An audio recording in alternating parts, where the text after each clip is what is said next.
All right. Hello, everyone, and welcome to the fourth and final quarter-final match in the Age of Mythology of Voobly League.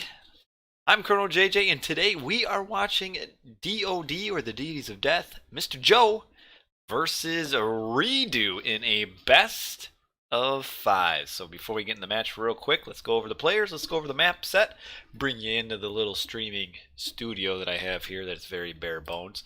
But here we are. reDo versus Joe. reDo was the fourth seed in his division, finished at 4-3, but the three matches he lost all of them 2-1. So really, just a few matches from winning, or at least being better in his division, because I mean those are close losses. Joe, on the other hand, was number one in his division. He only lost one series. It was the very first one of the season for him. And then after that, he completely demolished everyone else. Just demolished them.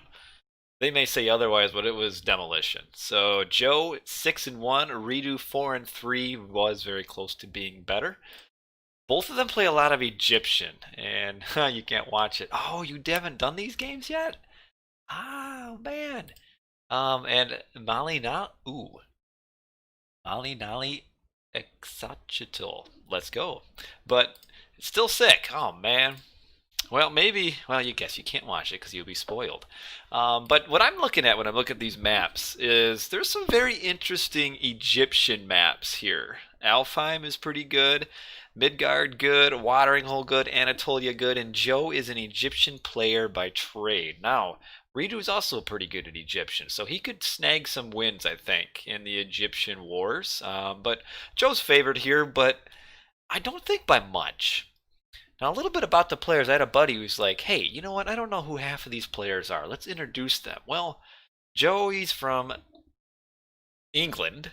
He's in the Deities of Death clan. He's been around for not super long, 6 years, maybe 5 years, and really like 3 years ago is when he got he kind of went from just kind of a average extended edition player. All of a sudden, he got really good, and then he started winning quite a few of our most recent tournaments. So he's done really well lately. reDo is a little bit of an older player. I'm not sure how old. I know when I came back in like 2011, he was playing then. He's been really good for a long time, but then he was gone for a while, and he just came back. Now, reDo, this might surprise you, is actually an old lady from Japan. No, not really. He's not. But I believe he is of Asian descent, though which nationality I do not know. But both these are young guys. Young strapping men, no families to slow them down like me. So these should be good matches. Let's get into the games. Number one, Arctic Craters. That's a newer map you may not be familiar with, but it's a fun one.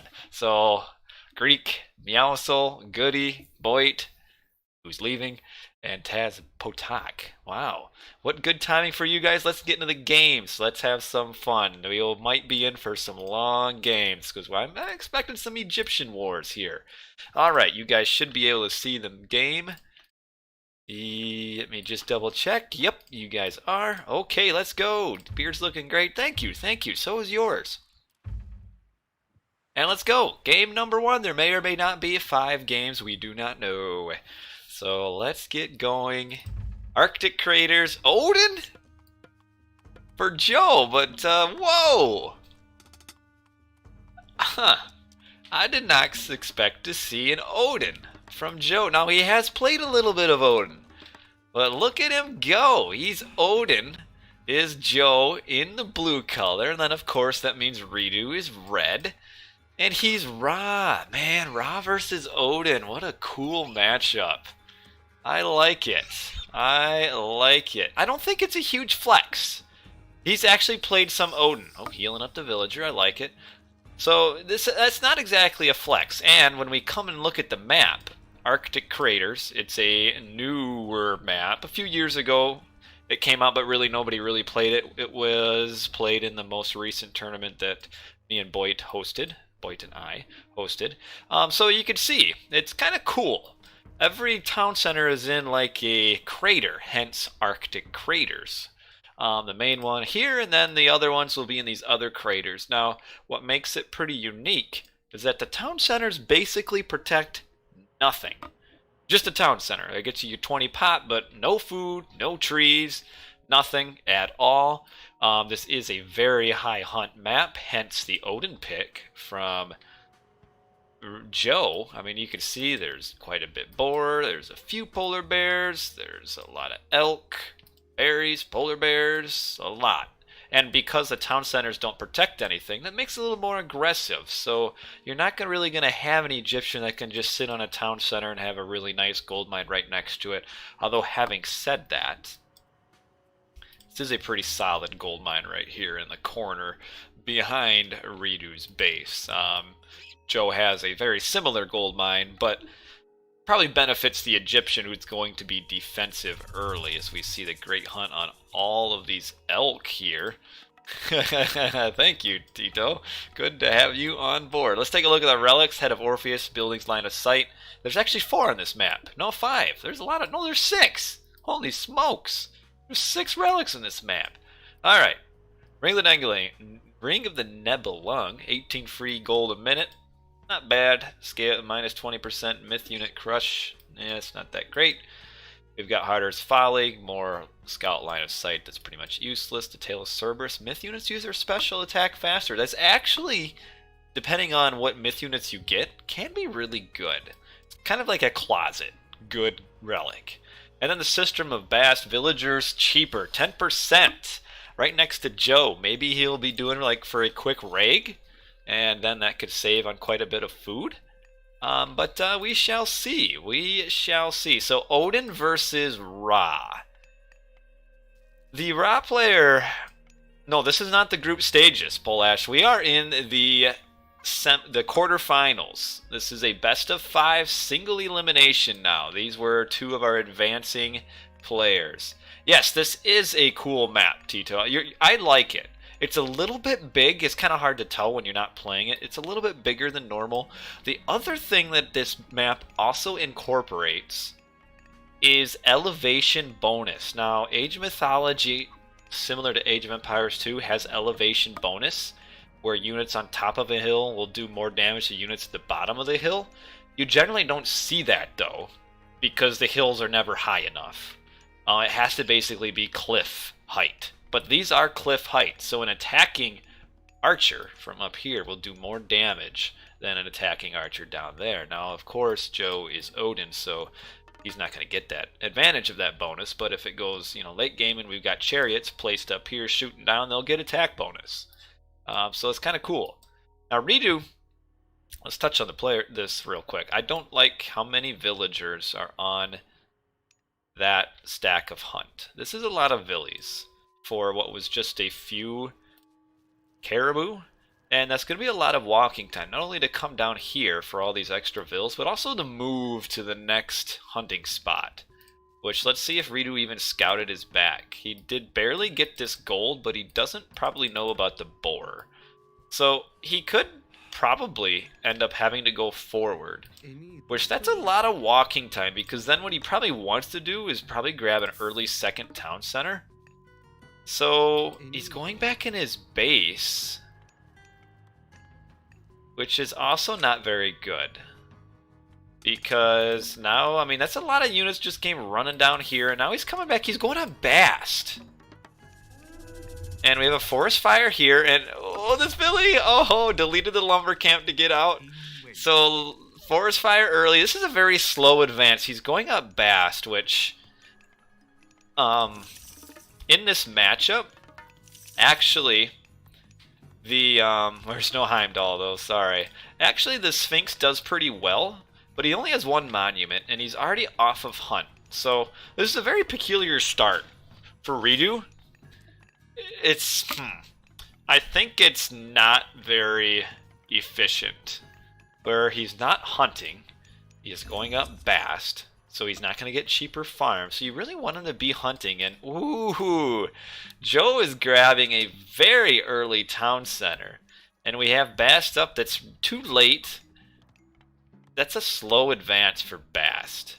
It's like reDo wants to do like a fast heroic, but when you're gathering from goats, you're not going to be fast. Like, look at his eco management right here. He has 800 gold, 0 food. What is he doing? Huh. This isn't a good start. But you don't want to load up his farms if you're Bast. The whole point of going Bast is to kind of get map control and stay hunting. So this is like he's kind of like in the middle of different strategies. And now he's moving to farms. But if you just stay forward with, you know, if you advance at like 445, get your Pharaoh up, is upgrades, a couple extra priests, and then you just get Sphinx and then maybe 1 barracks, you can really advance just as fast heroic as going to farm. So this is, I think, a very inefficient build for this map. And hello man. Yeah, the Sphinx scout, but the whole point of going Sphinx is to like keep the enemy defensive so that you can hunt. But he's not hunting, so what's the big deal? He does have all of his farming upgrades. It's very important. Some people forget to get husbandry. Husbandry actually helps for farming just as much as plow. So it's good to get that. He doesn't have sacred cats, though.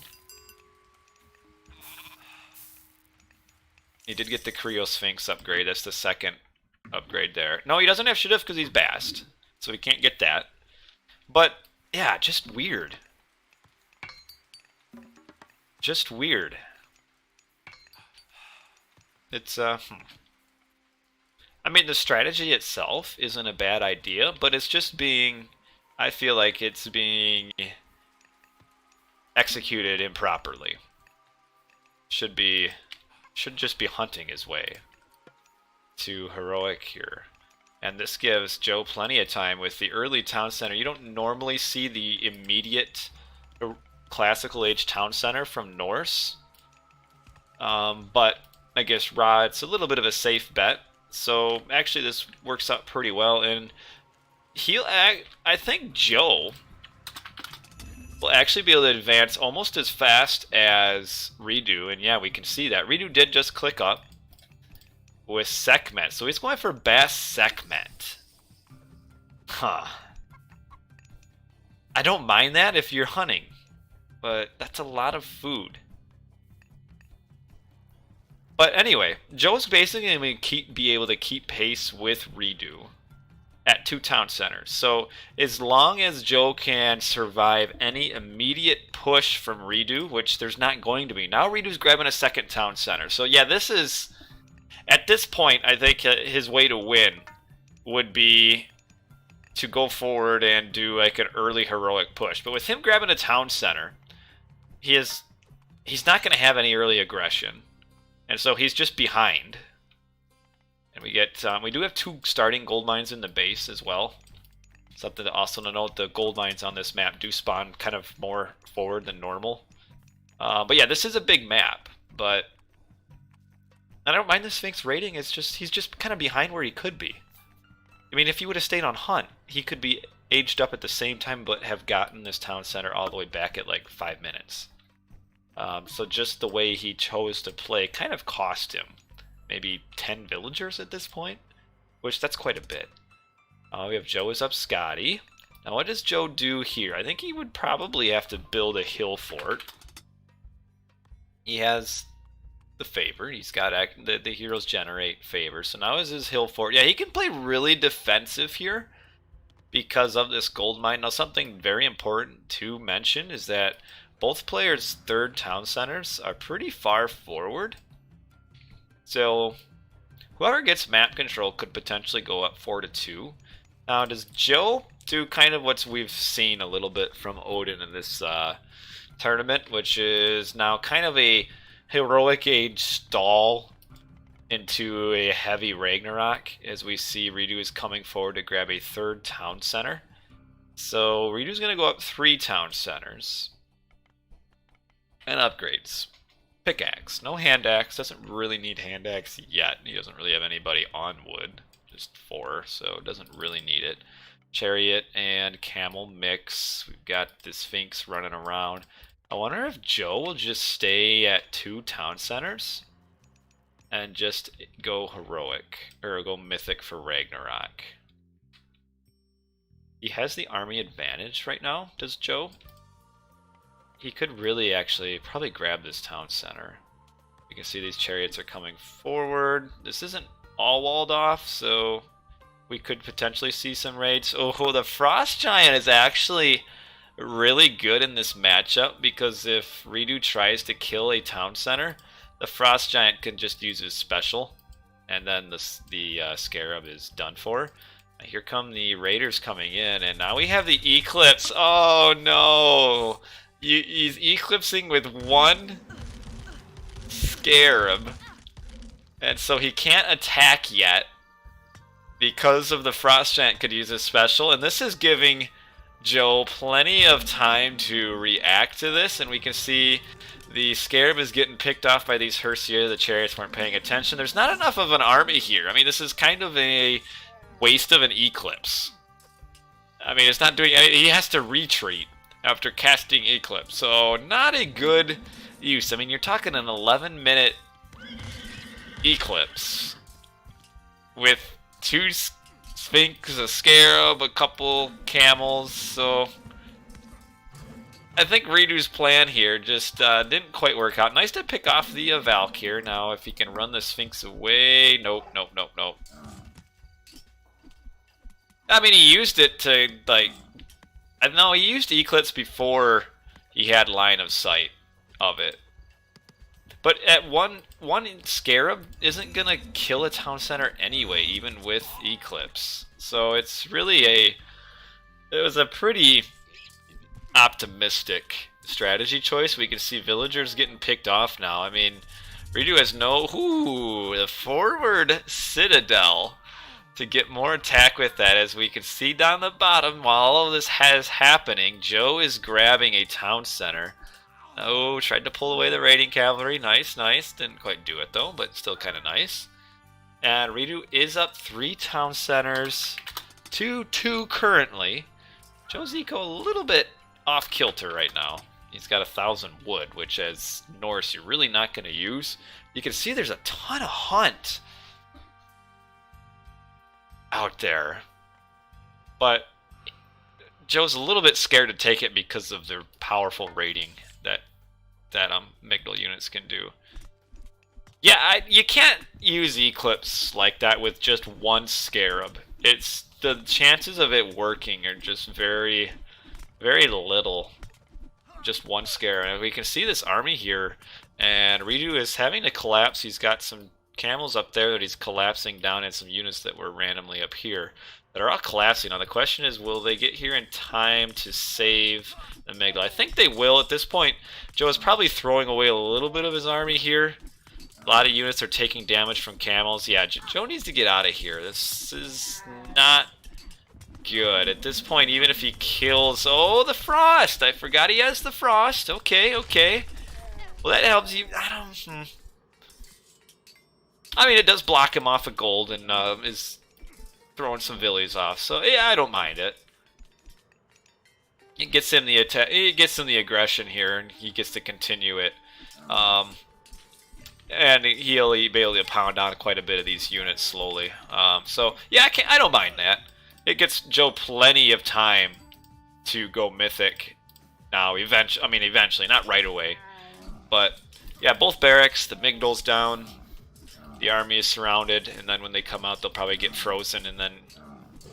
Well, one will get frozen, maybe, and then he'll probably re-surround and kill quite a few of those. And now he's checking...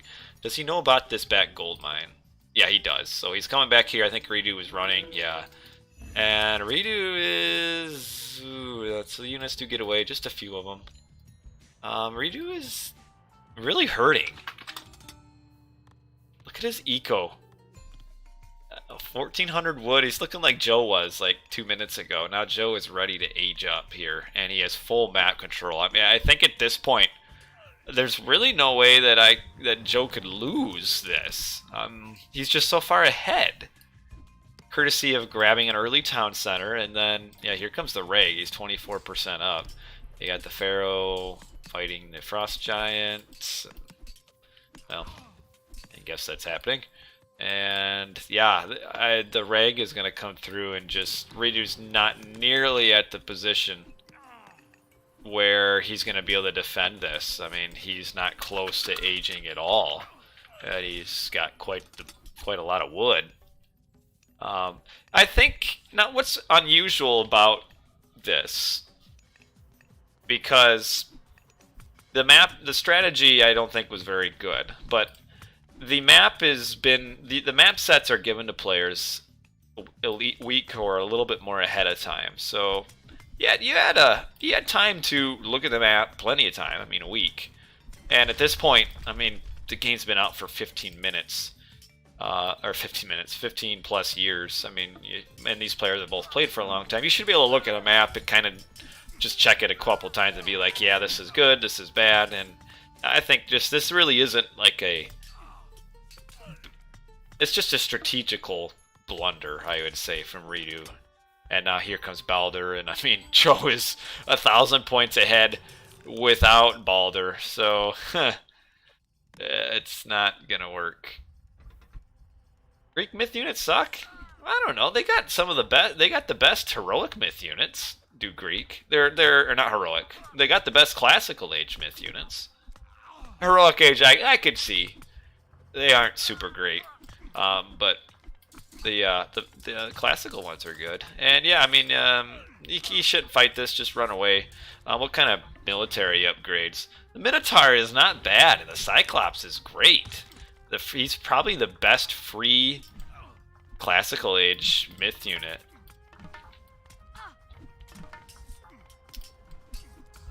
Oh, yeah. I mean, reDo's just too far behind. No upgrades at all.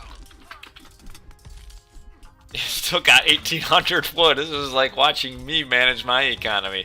I mean, Joe can win this without even Ragnarocking.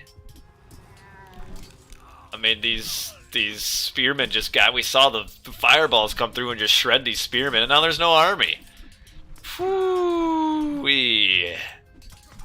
Oh man, he doesn't even need to use Rag. He's just so far ahead. I mean, we've got upgraded Jarls all the way to champion. This town center is going down. I mean, it's over. And those of you who are saying that Joe was flexing with the Odin, I mean, he was ready. He had a plan and he went with it. Ready to go. Secret Norse main, maybe. And yeah, the Citadel's going to go down. Whew. You don't want to lose that. And Ra really struggles with Frost Giants well, he actually does struggle with Frost Giants too. But Ra struggles against these Giants before Mythic Age. And there's the GG. 17 minutes. Wow. That was a landslide right there. So Joe wins the first game of the series. The Odin Norse did play on the snow. It would be kind of cool, speaking of that, if gods got like slight bonuses based on like the map, like Norse like move slightly faster in snow, something like that. But yeah, reDo just didn't hunt. Yeah, it was just kind of weird.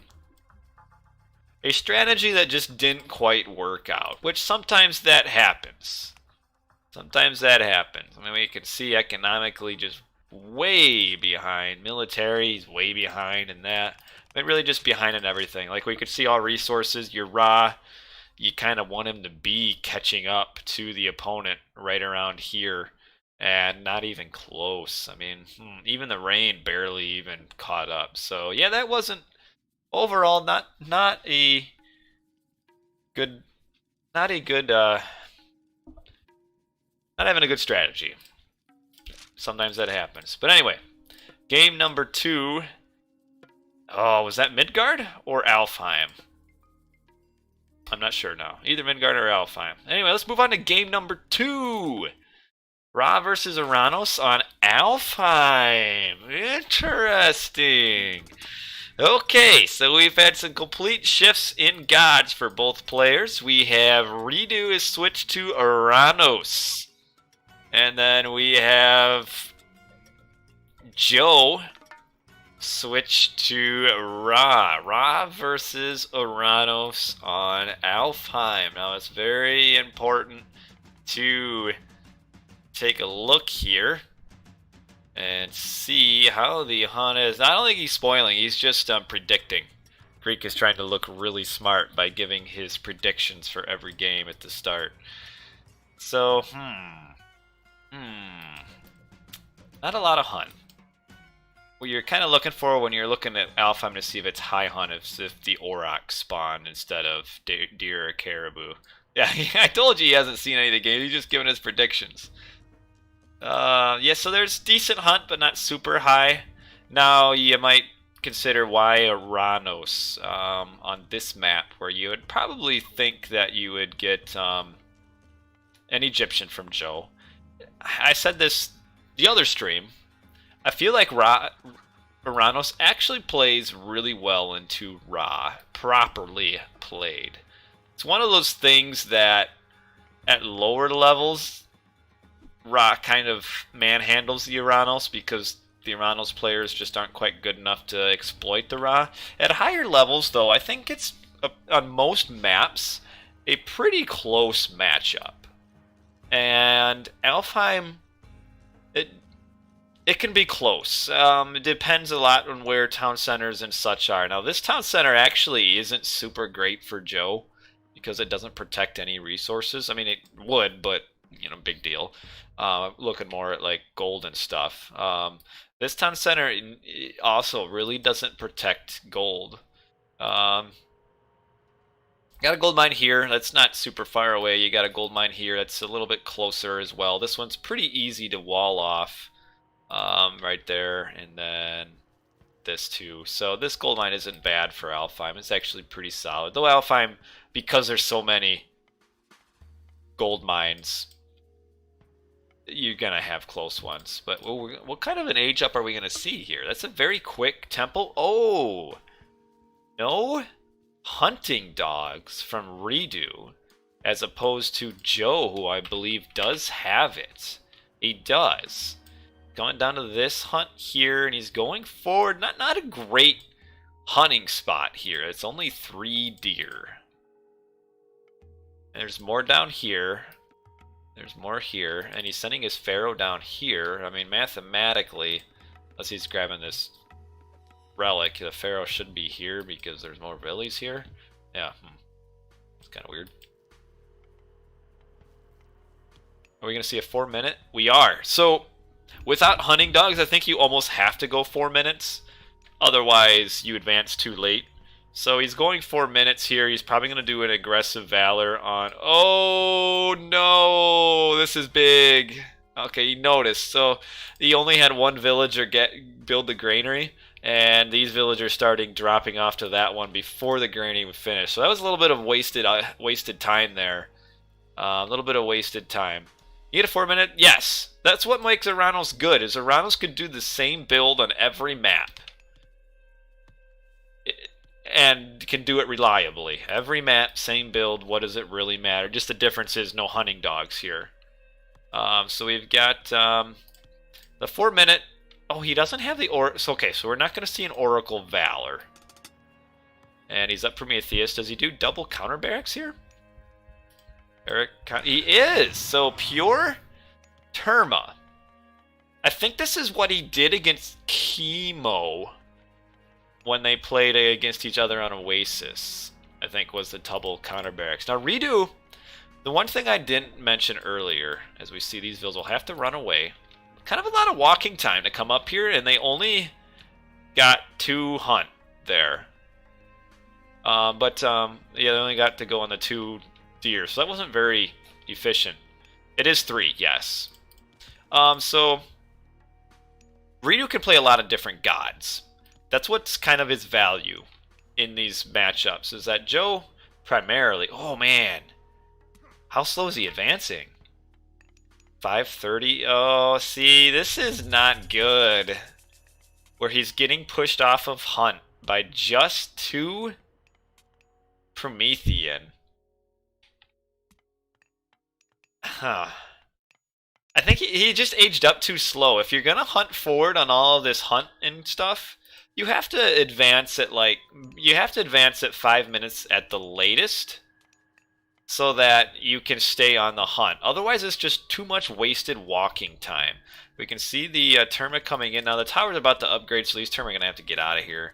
Oh, we tried to pick that Herod villager, and Joe's going to grab this town center. There's an oracle here, too. How do the tiny ones spawn? So what a lot of Oranos players do, and just reminder, no spoilers in chat, they, a lot of Oranos players delete the Promethean right away, and when you delete him, he turns into 2 little ones, which are a lot faster. But, yeah, I think this is almost a map that you don't want to do to town center. The way with this town center is where it protects almost nothing. Now, the Terma are coming over to try to stop this. But, no, Ra's not a counter to Oranos. I don't think... I think it's... Of all gods, I actually think Oranos consistently plays the best into Ra. With Shockwave just... He would have killed that... I don't like that Shockwave. He would have killed it anyway. Just shoot and then run up and then shoot again. He would have killed that Wadjet anyway. So I think there'd be better uses for the Shockwave here. Now... Whew. There's a lot of villagers to cram on one town center. Now we see he's massing wood because he needs to get Shadoof yet. And he doesn't have the resources. Now he's just getting it. But see, now what's going to happen, because he had all these villagers on wood, he doesn't need wood anymore. So now they're stuck kind of doing nothing useful right now. I mean, he can get wood for later, but he's... They're not doing anything because the wood, he doesn't need wood right now. He needs gold, and he's only got 143 gold. And nice to move, not going to kill anything, but... this is... a little bit inefficient, a lot inefficient from Joe. So the reason he's not mining gold is because he needs to collect from the cows here to keep villager production. Look, so he sent like 8 villagers up here to build this town center, and now he ran them all the way back down here. A lot of little inefficiencies here for Joe, and he's just kind of messed up his macro. I think because he went for all this hunt, it probably would have been better for him just to stay in his base and not even get hunting dogs and just go husbandry and just eat berries, cows, chickens. Because that's going forward and doing hunting dogs, he kind of cost himself a lot. Oh, this isn't walled off! Oh, he's got to retreat from his gold mine too. AOC King, thank you with the risk. Or the risk. Thank you with the host, not the risk. Thank you with the host here. And yeah, this isn't a 2-town center map, I don't think. You just don't get any value. And look at the... I mean, reDo really doesn't need to do anything here other than just run it. Like, he shouldn't sit here, because he's just going to lose HP on his Terma. Should just leave, run back in, and now Joe's finally walling this off here, which is going to help considerably. On the back end, we haven't talked about it. We've got a second town center from reDo. We have got him building his economic guild right now. These Terma actually could hit this, but he's really valuing getting on the gold mine here. There's a villager that's really low. Oh, trying to get for the Pharaoh. Just get this villa. It's almost dead. Oh, you don't want to stay. See, this isn't value for reDo now. He needs to get out. He's losing too much hit points on his Terma. And the building block, but the Terma will be okay. He needs to get out of here. He's just starting to throw units away. Nice to pick off the Pharaoh, but... do we have Skin of the Rhino? We don't. He's picking off the low HP vills, so that's good. He can get one more and then leave. Now he's leaving. Close to value, I suppose. Still a lot at Lance, or a lot of Terma down, but he killed quite a few, and it's really slowing down Joe. reDo should be grabbing a 3rd town center.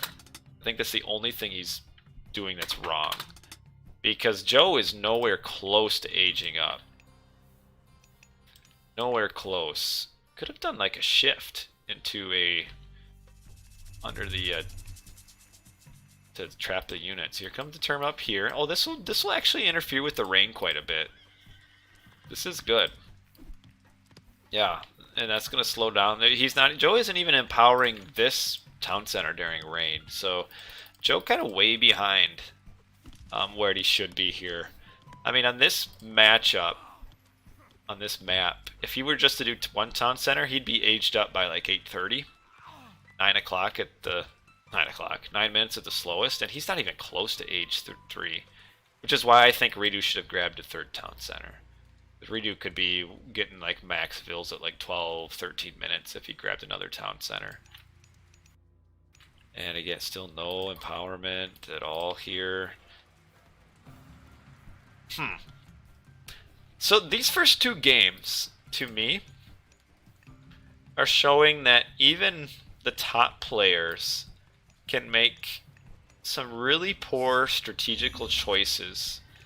That he did make 2 Wadgets that can really damage their chances of winning. Like game 1, reDo just a poor strategy choice, and that kind of cost him any chance of winning. In game 3, game 2 here, Joe made just a really big strategical blunder, I feel like, which is really damaging his chances. Now, he is ahead in score. That's just because he's actually killed some expensive Terma.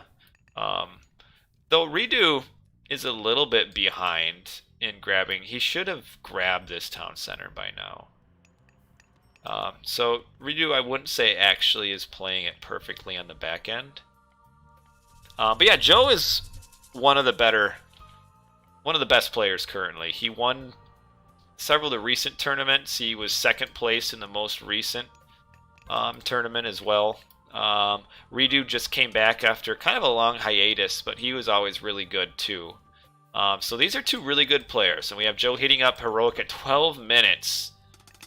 Very slow here. Yes, you are correct, Tito. He should have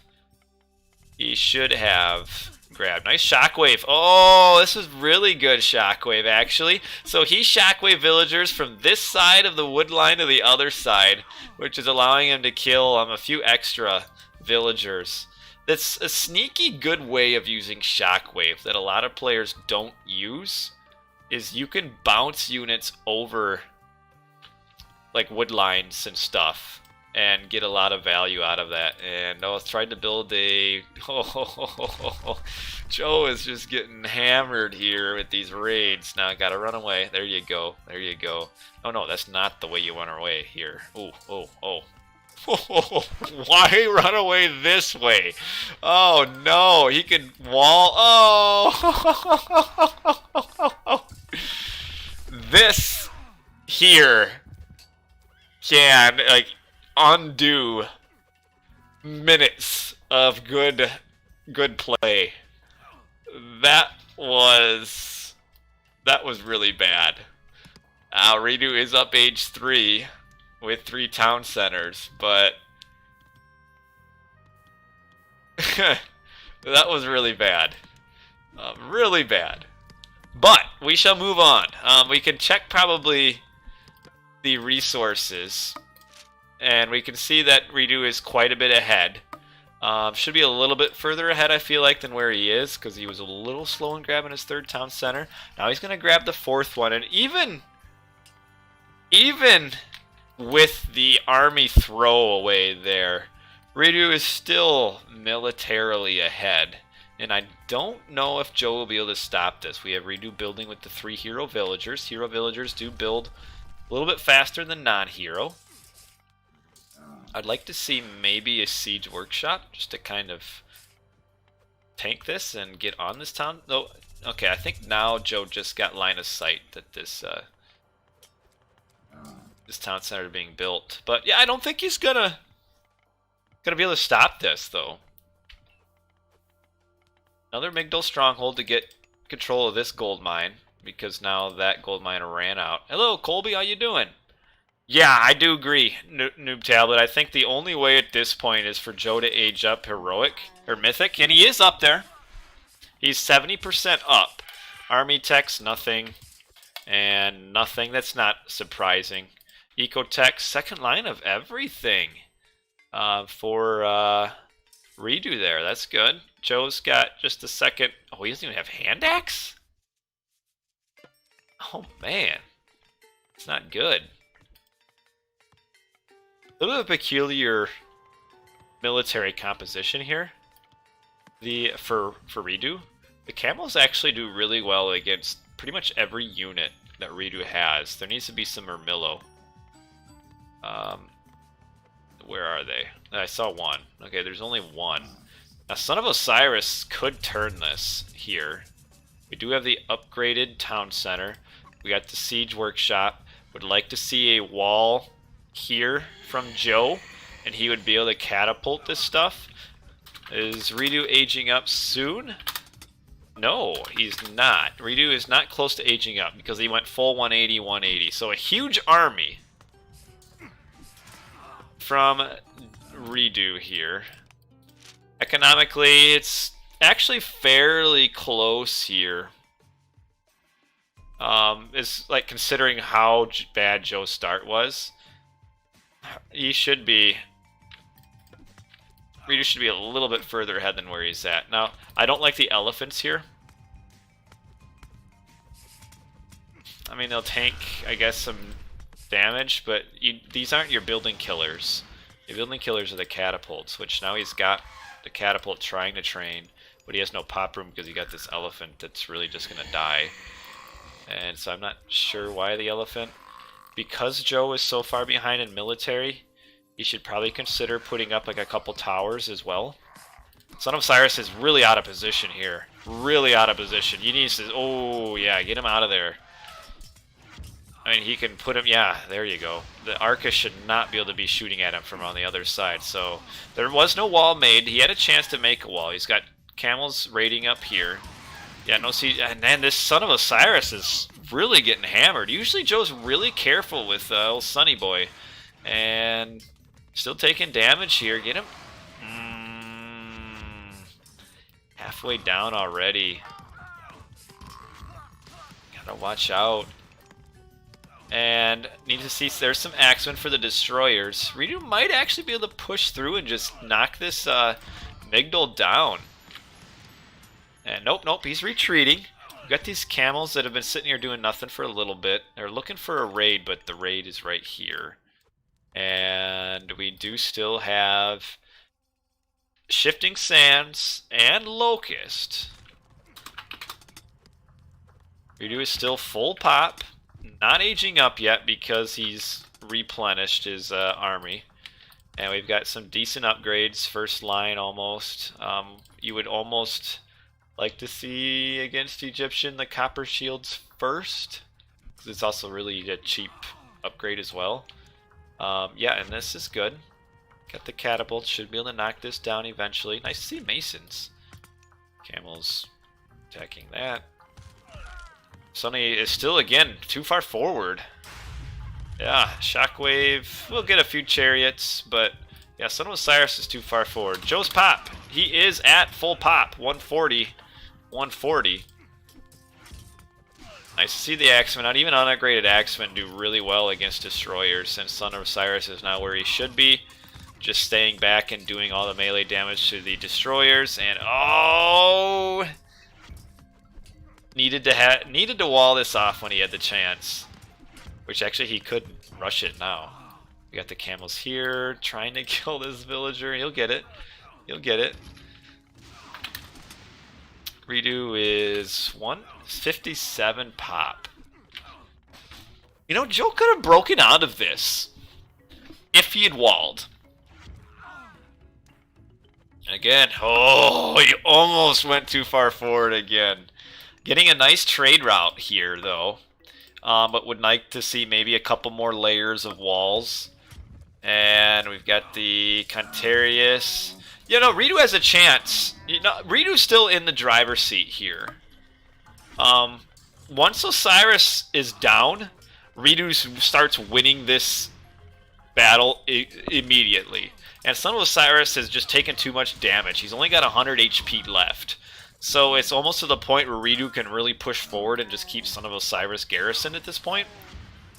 Because he's just going to start losing too much damage. And with one catapult, Joe's never going to push through this. And again, just got to be careful and just to retask. Yeah, every time Sonny pops out. Oh, this is so aggravating. He comes out, shoots once, hides. Camel's coming down here. They aren't finding it. They need to... Well, where's the gold? Right in the middle, protected by 2 Dryads. And oh, we missed it, but the Son of Osiris got pegged. So he got pegged by all these Arcus, and now Joe has nothing. He has no pushing power here. He can't hold this anymore. As soon as the Osiris goes down, which he went down fast. I looked away when he's at 100 HP, and then he just pegged right away. So Joe must have looked away as well. But, whew. So, yeah, at this point now he's massing mercenaries. No trade upgrade. These camels are going so slowly. Yeah, reDo should send a few units as well, because he can see the trade. But at this point, reDo at 4 to 2 town centers with Son of Osiris dead. He can do a pretty strong push through here. Yeah, he sees the blood here. Osiris is down. Is it counting to get coinage before making caravans? Yes, unless you're in heroic, obviously. But you should get coinage first.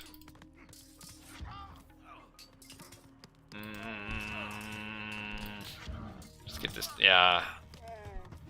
But yeah, reDo should be should be clearing the corners.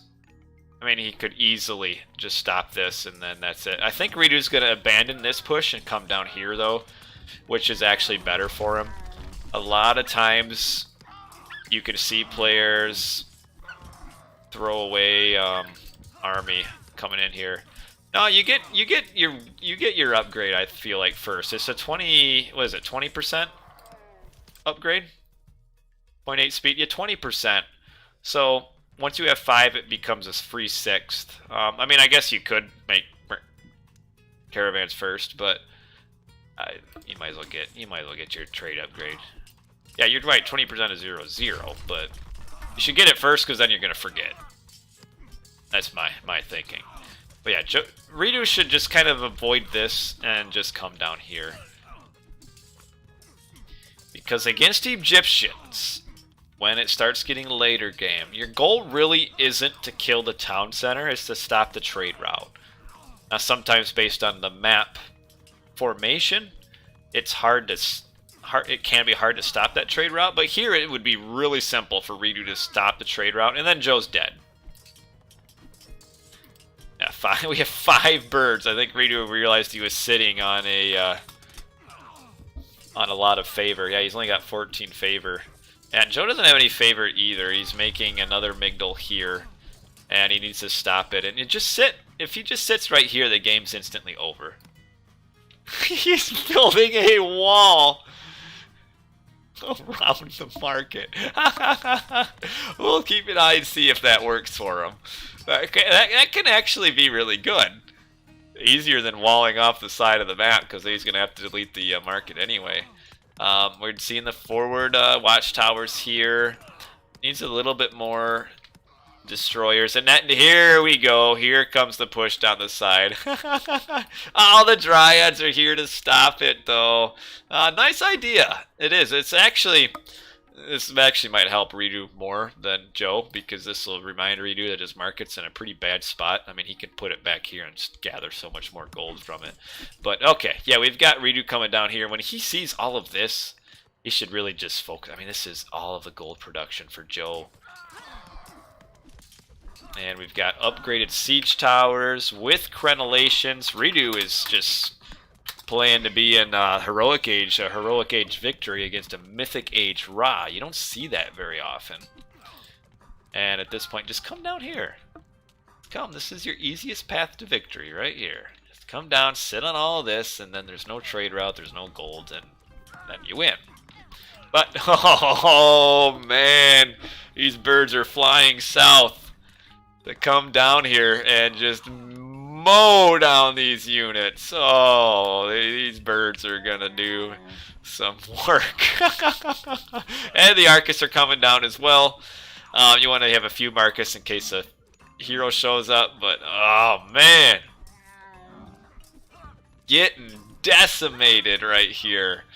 And that is the end of the gold mining. That's the end of the trade route. That will be probably the end of the game. Oh man. Yeah, we got a Wadget. We got the Mythic Age Wadget coming out. Because it's gonna... Oh, I like this too. Let's put the Palace down here. Why not? Way ahead. The score is widening. This game's over. This game's over. So yeah, 2 games in a row. These players have proved that Ra is underpowered and needs a buff. Because, whew. Whew. And, well, the birds shooting at the mining camp and the siege workshop aren't exactly what you need here, but it doesn't matter. The trade route stopped. He deleted his markets. He's trying to come up in this gold mine up there. I mean, he's got nothing. He has nothing. Right here. 180, and we're up mythic at 24 minutes for reDo. He can do whatever he wants. And he won. There we go. GG. Well played by reDo. The choice of strategy for Joe early on, I feel like, was just a little bit off. And I feel like Game 1 and Game 2 were both decided by early strategical blunders. This is so cool. The way this Tartarian gate shows up. I mean, look at this. There's a fire coming out. Man, this is high tech. That is nice. Oh, hey, what in the world are you doing up at 10 o'clock, Cam? I don't have the webcam on, so they can't see you. Alright, let's take a look at the post game here. We've got nice kill death for reDo. We've got a very slow advance, but he just went for the heroic age strangle. We had finally reDo did what he should have done. Kind of let Joe stick around in the game for a little bit and then sat on the trade route. And then you can see the abrupt decline in villagers. Resource total. Joe was coming close here, but not close enough. So that is a 2-0 victory. Or not 2-0, a 1-1 victory. reDo knots it up. So, man, I'm going to step away because for some reason, I guess we can have Cam say hello. Come over here to say hello. Hello, it's 10 o'clock and you should be in bed. So give me just a minute. Oh, you've got Frankie, the stuffed buffalo, wearing the Chicago Cubs hat. Oh, he's waving to you guys. But anyway, we shall wave goodbye to you and good night because it's 10 o'clock. So give me a minute. Actually, you know what? I'll let you guys, let's look at the chart here. We got reDo as Ra in Game 1. We had Joe as Ra in Game 2. We had Odin in Game 1 right there. And then we had an Oranos in Game number 2. And let me pull up our wins here. Move to chop. Joe wins with Odin in Game 1, and then reDo wins with Oranos Game number 2. And I will be right back. Give me a minute. Gotta put Cam to bed. You want to say goodnight to these guys? Good night. Haha. Is Frankie gonna say goodnight too? Good night. Oh no, I'm a club tag. Oh jeez. Alright, I'll give you a minute, guys. I'll be right back. Intermission.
Alright. Sorry about that. I want you guys are off. Frankie was 400 food. Okay, alright. Well, I love you guys, but we will move on to game number 3 now that I have put my son to bed again. Anyway, how you? Hey, a couple follows. You guys weren't following me? Oh man, I thought you guys were my friends. Alright, let's move on. Game number 3 here. Hey, Ulysses, nice pig, huh? Game number 3. I think this is going to be on Midgard. Interesting. Midgard will be interesting. Oh! Okay, good. I did change the webcam. Or not the webcam. Did change the overlay. Alright, game number 3. Here we go. Isis mirrors here. Okay, Isis mirrors. What in the world is wrong with this map? Anyway. Oh, dang it. We're going to have... this is going to take a little bit.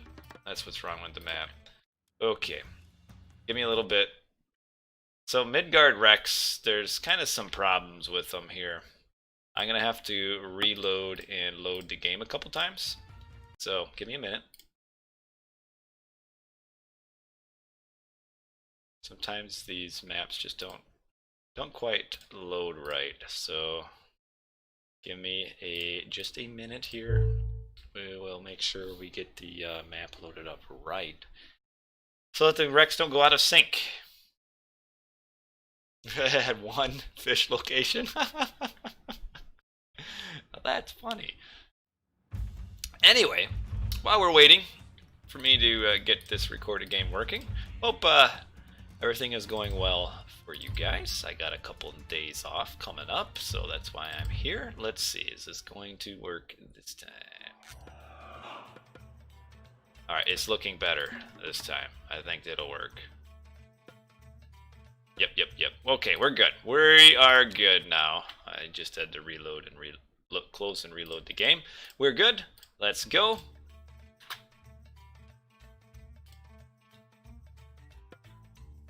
Alright. Let us go. It is an Isis mirror, as I mentioned just a little bit ago. Isis versus Isis, of course, with reDo in the red color and Joe in the blue. reDo in the right, Joe in the left. reDo has found a nice little 3-pack here. Joe is walking too far. Oh, man. Generally, you just go to the closest edge part and just build your dock here. If he would have built his first dock right here, I mean, this is about as juicy as you'll get right here. But both players really juicy fish.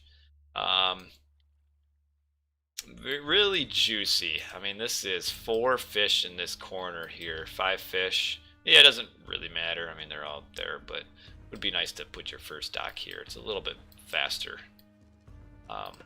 Hey, I am an Egyptian main.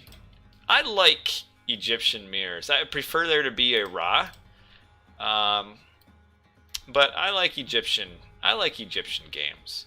Who do I think will win the tournament?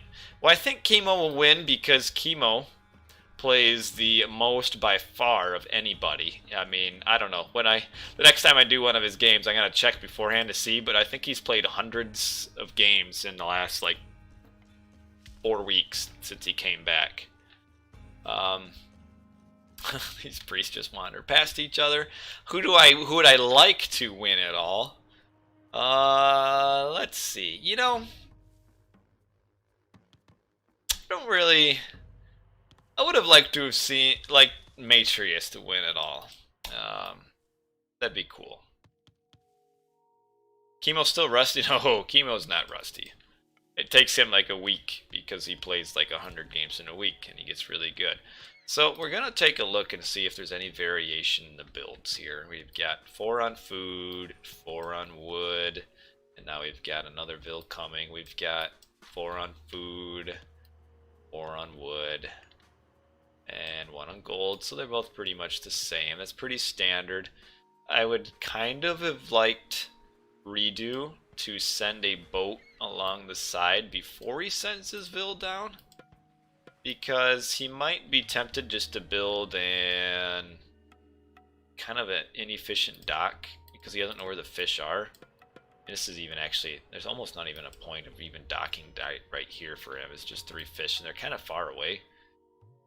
Like if he would have waited until he had a fish to scout first, he could have, yeah, see this dock here is, it doesn't really do much for him. And that's why I prefer, but again, I'm not a top player anymore. I prefer that before you build your second dock on Midgard, you send a fish along the corner to kind of scout out and see where you're going to build it. Because this dock just gives him nothing. As opposed to Joe, I think he did send this fishing ship down to check first. So he gets a nice second dock, and then he'll even be able to put another one here for a nice third dock. On this matchup, you have some choices as the Isis. Typically, I think in Isis mirrors, we have pretty slow classical age up times, which we're talking like 5:30 and slower, because it's hard to put aggression up as Egyptian against other Egyptians. So if you age up first and pump out some early cabinets, you're kind of costing yourself because you're not going to have as many fishing ships fishing. So you're probably, especially with just few berries, you're probably going to see some pretty slow advances here. Where's Mista? Mista's busy. I think he plays maybe a little Age of Empires 2 these days, but I don't even think that much. He doesn't play a lot. He's pretty busy.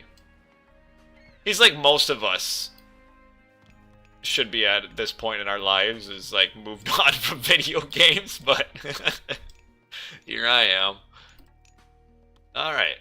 A 5, no, he just force dropped. So we're gonna see. Ooh, Joe still doesn't have enough food to age up. Idle time, idle time, idle time. Oh man, he might as well just made another villager. So he'll be up a little bit before 5:30. And reDo is also pretty similar time. So like 5:25-ish for both. reDo, because he never sent a fish up here, or fishing ship up here, he's kind of losing out on some pretty decent fishing spots, because the fish down here is kind of crappy compared to fish up here. If you get that, you'd know that a crappie is a kind of fish, so that's why I said that. Dad joke. They taste good though. Alright, we got what? 8 on gold to 7 on gold. What's my wife's opinion on AOM? She doesn't care. As long as I just keep it gaming to when. It's the rule is that if there's family up and around, I'm not playing games. And so that's why it's late night for me, or sometimes during nap time if that works out. Alright, both bass, that's pretty standard. This is kind of a late monument. Actually, from both. I would have liked to see them maybe build that a little bit faster. But we will probably see just a few cabinets, like maybe 5 from each player, as they just kind of work at going up age 3.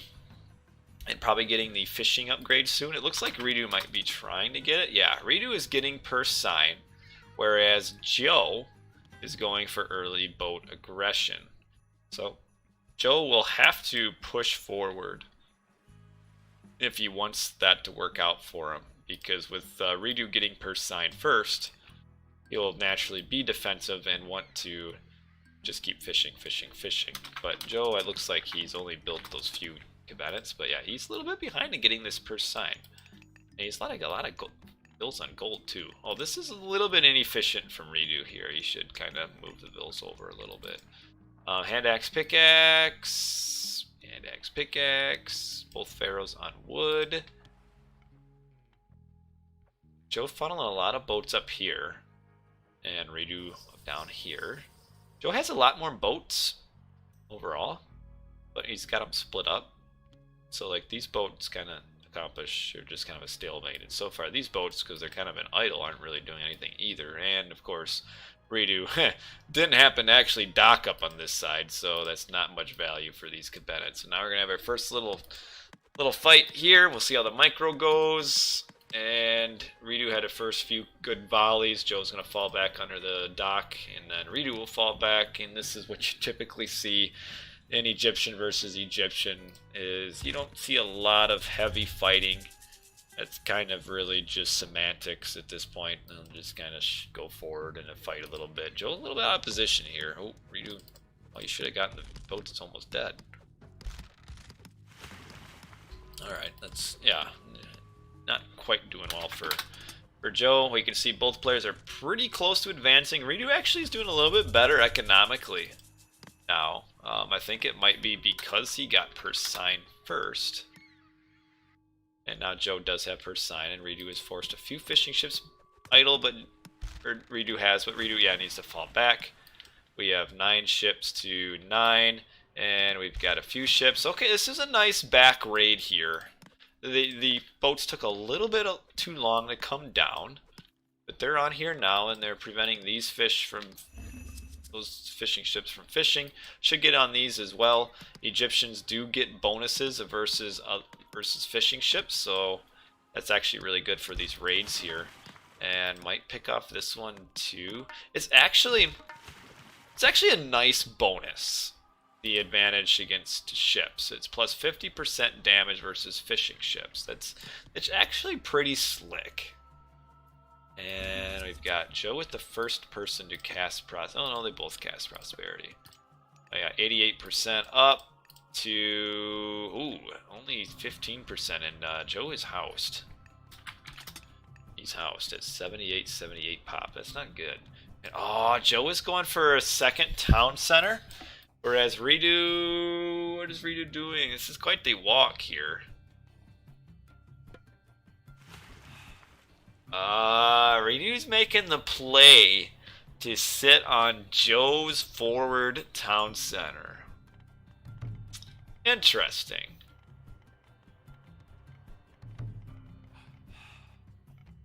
The problem is, if he doesn't grab the town center, Joe will be able to push through, not push through, he will be able to push mercenaries forward.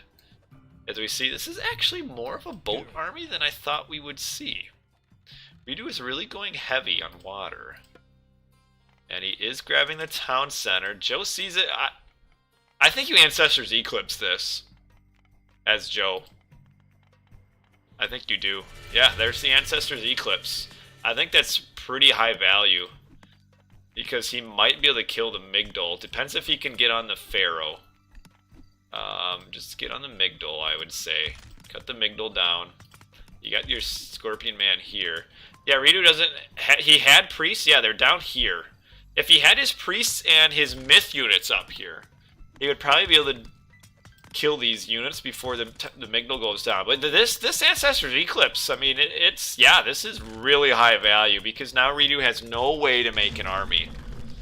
No way to make an army. And oh, he's fighting into the Eclipse with his myth units. So get him out of here. Get him out. No. No. Killing a lot of Vills too, and we'll get on the Scorpion Man. Oh, the Eclipse Scorpion Man does so much. Oh, lost both. Oh man, Bear is getting in the way here, and we'll lose probably one more, maybe 2. Yeah, that's a huge turn of events, and we can see Joe is pushed back on water as well with the Eclipse Leviathan. And I got a few units up here that are idle. Now, reDo does have Ancestors Eclipse, but he's wasted a lot of walking time up here and then back down. Lost a handful of villagers. He's only at 1 town center. So that being the first to cast Ancestors Eclipse there, really good from Joe. Now, that's the danger you fall in when you go aggressive like this with your Migdol. If you get caught out by an enemy Isis, you can have what happens here. So what I think reDo should have done, if his plan was to go forward like this, was to have put forward obelisks first so he can see what's going on just outside of line of sight. So, like, if he, being reDo, would have used his ancestor's Eclipse first, reDo would be winning this, and then reDo would probably end up winning the game. Just because of how important this part of the map is, because it was that third town center. And reDo could have done that with Line of Sight. Line of Sight gives you knowledge. And knowledge can give you access to making the plays you need to make. If you don't know how to make the plays, you're probably not going to make them. So reDo's going to fall behind here because he's behind on town center grabs. Let's take a look at economy here. We've got the second fishing upgrade, probably for both, hopefully. Yeah.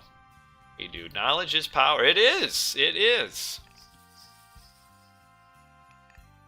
It is. That's why like well-placed oracles from Atlantean Oranos players can really change the course of games. It's just stuff like that. Knowing where the enemy's army is can be huge. And gotta be careful, you don't really want to lose your Scorpion Man. Now, where are reDo's gold mines? He's got a nice one here. A lot of elephants. So this tells me that reDo's going to be in heroic age a little bit longer than Joe is. Joe is getting fortified town center and funeral rites. I mean, at this point, funeral rites with all of these priests basically makes Ancestor's Eclipse useless. We've got a little bit of a raid here. Joe should probably be able to split these boats away. Is fishing boats pop? Yes, they do. They're one pop. Cabinets are 2 pop. The Leviathan is what, 4? Yeah. 4. And we've got 1 siege boat here. reDo should actually win this fight because he's got the Leviathan. Oh, no, Joe's got the Leviathan too. But reDo's got more boats, so reDo should win this and should not be going forward with his army here. Oh, you can tell he's focusing on the water because this is... Oh, Ancestor's Eclipse into this? I don't think that gives you much value there. And oh, he is forcing Joe to make... I guess the Eclipse does affect the Leviathan. I don't know why you would make hammer ships against all of this, but I don't like that Ancestor's Eclipse use because it's not in conjunction with a push. It's just Ancestor's Eclipse. I mean, then we can see, he has to retreat. So, not a big fan of it, but Joe is kind of a peculiar... why the hammer ships exactly came out. I mean, I guess there was a Leviathan for them to do, but not a big fan. Now, Joe's actually given up too soon on water. Given up too soon on water.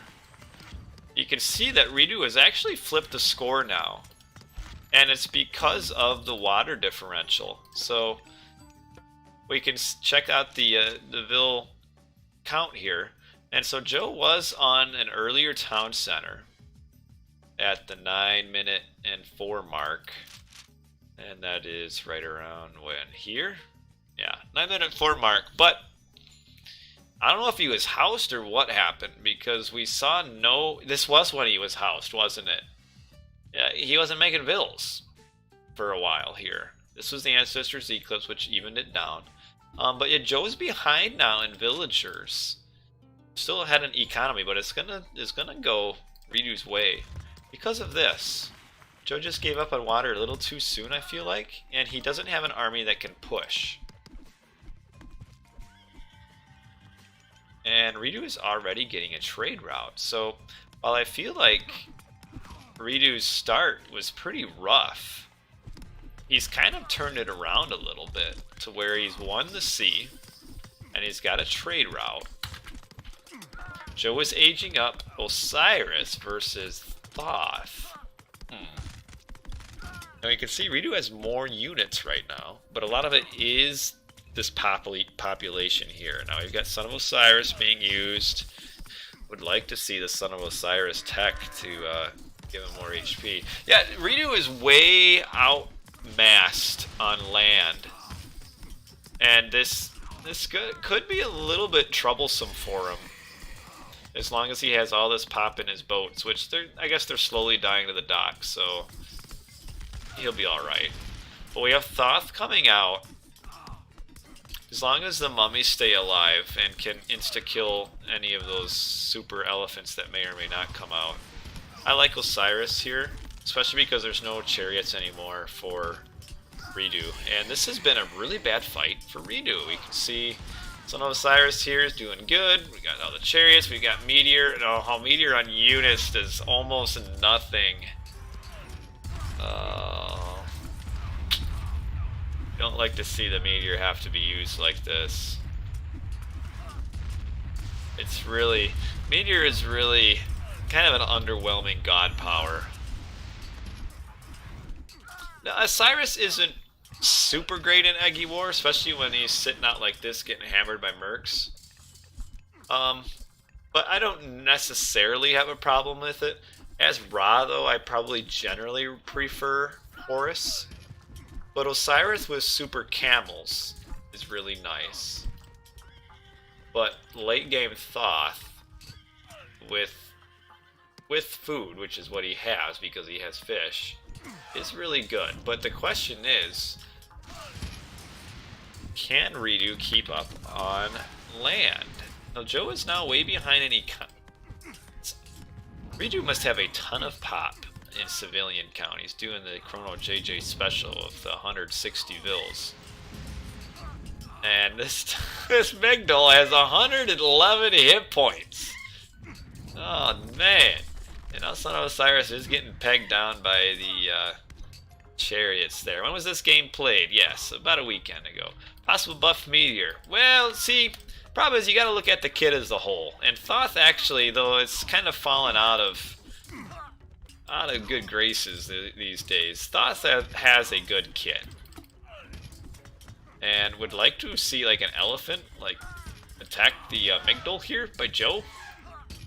I mean, he could have killed it. Now that the villagers are coming in, no, only one's repairing and the rest are all looking at it. So the Midgard does go down. And we've got villagers sharing the gold mine. What a nice set. Oh no, don't bill fight, don't ruin it. Pickaxe? Whoa! Oh, never mind. I'm looking at the gold. I thought he didn't have gold. He's got it. It's the third upgrade. Pickaxe and the gold, and pickaxe, but also adds the which however you say that. Joe has no trade. No, he's just starting it. The problem is because Joe has no fish, he can't really afford the trade route yet. So this is why reDo is ahead in score right now, even though Joe is kind of winning the battles. Is that reDo has economy, and Joe does not. In fact, let's take a look at Joe's economy. Yeah, look at this. He's got nothing. He's got a few fishing ships here because reDo didn't quite clear out the boats. Oh, here comes the war turtle. Yeah, reDo's got economy. And just change your colors. There's a mod on RTS Sanctuary you can change it. I might get it actually. It changes the minimap colors. Or you can change player colors too, but the minimap colors is easier. It makes blue a little bit lighter blue. A lot of mercenaries here. So reDo can kind of fend off the attack for a while because of his trade route. Now he doesn't have... where's the upgrade? He should have the upgrade definitely by now. 200 gold. There he is. Okay, now he's got it. And he's empowering. So now that he's got the upgrade and he's empowering, the flood of mercenaries will be almost endless. So reDo should be able to clear this attack up and should be able to win this game at this point. I mean, kind of surprising because Joe was really in a good spot early, but yeah, Joe's gonna have problems because he's only got 4 farms and no fishing, so he's not gonna really be able to build a trade route. Yes, trade versus no trade almost always wins. There are a few ways kind of to get around it, but it's tough. The way you get around it is by fighting multiple fronts, because you're gonna have more pop. But if you're just fighting head-on-head here, head-to-head, you're not gonna win against a trading Egyptian. in the Egyptian wars anyway, or even really it's hard anyway. So yeah, reDo's gonna push through this, and 10 minutes ago after that Ancestors Eclipse, I thought Joe would win this, but it's he's gonna have to stall out the game for a while. Will Joe? I mean, as long as they just keep on fighting down here. Yeah, the trade route isn't super good. It's kind of crummy, really. It's 31 gold, which is empowered. He probably, I mean, he'd be getting more gold if he had built his markets up here and traded with this one, because, I mean, that's not much of a trade route here. So it's not as good as it looks. And let's take a look, actually. Yeah, 125 villies, 116 villies. You can see the military is now evening up. So reDo doesn't have a large army, but he should be able to tech up. As we can actually see that just by looking at the units here. We got heavy chariots that gets unupgraded. We got heavy elephants with, oh wow, second line of all the armory. Ooh, ho, ho, ho, ho. Yeah, reDo is quite a bit ahead technologically. So reDo is going to start pushing through here pretty quick.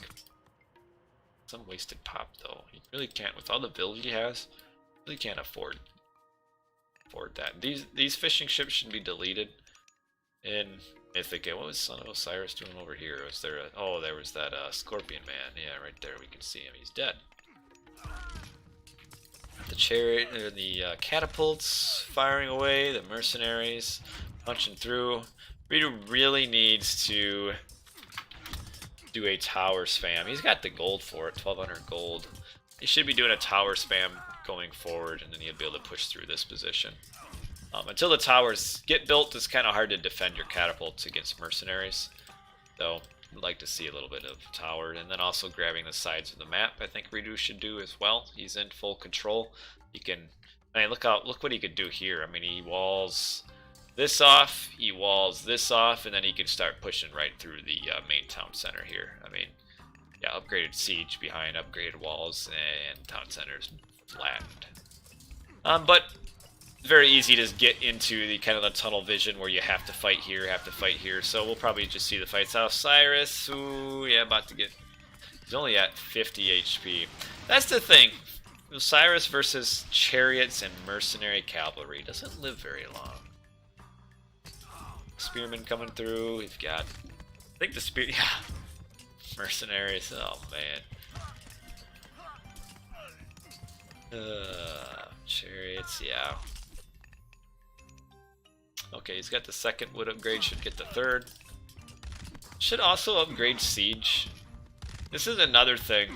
You guys trying to get on me for saying get coinage first. You should really get your siege upgrade in Mythic Age before you start going all out on siege. It does so much.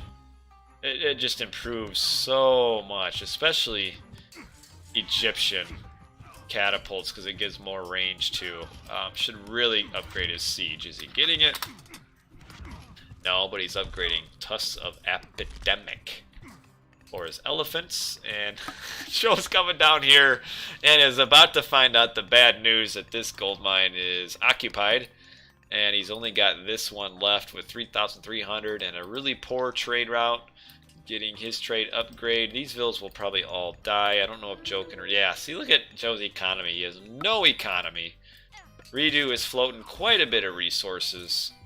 He's got the resources to get his upgraded siege technology. We have all the chariots coming down here, but we've got champion with he's almost full armory right now, and only one technology for Joe, but he does have a much larger army.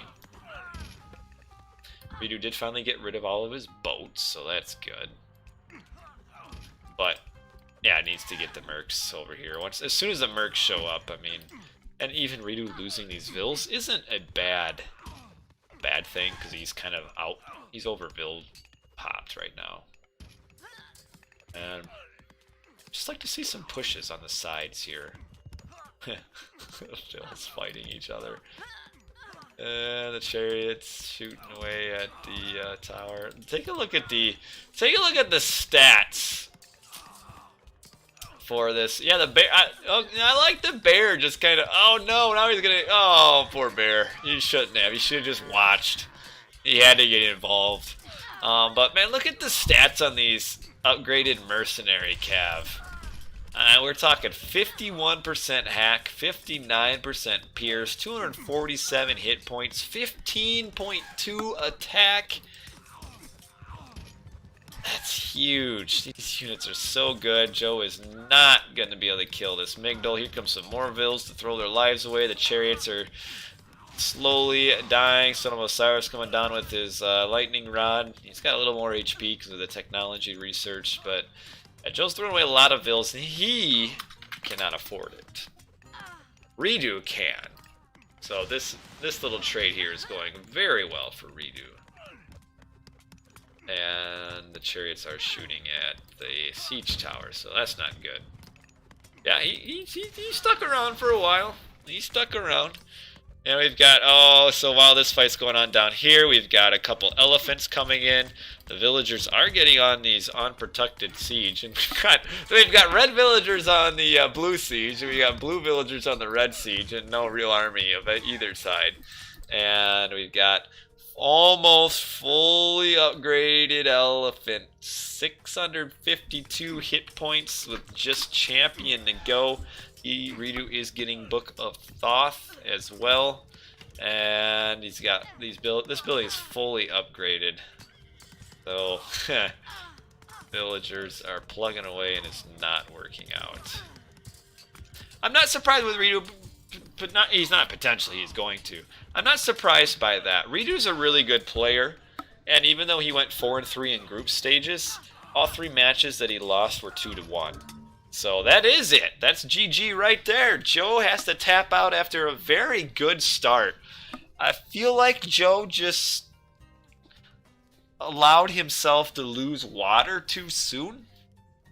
And because of that, he was just too far behind economically. And we can see that although Joe pushed through down to here, because he was down in economy, eventually reDo out-teched him to the point where we have every single armory upgrade with champion chariots against unupgraded chariots with pierce.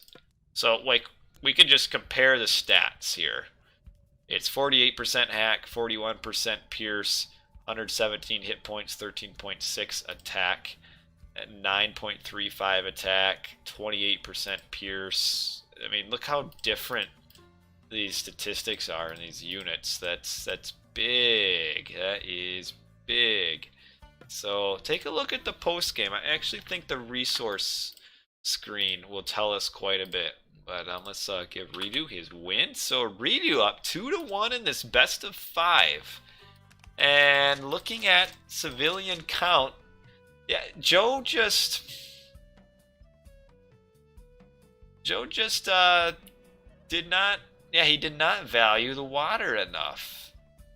And we can see score, he was way ahead after the Ancestors Eclipse, but that's about the time when he avoided water, and he was ahead early, and then way behind, and he just went, I don't know.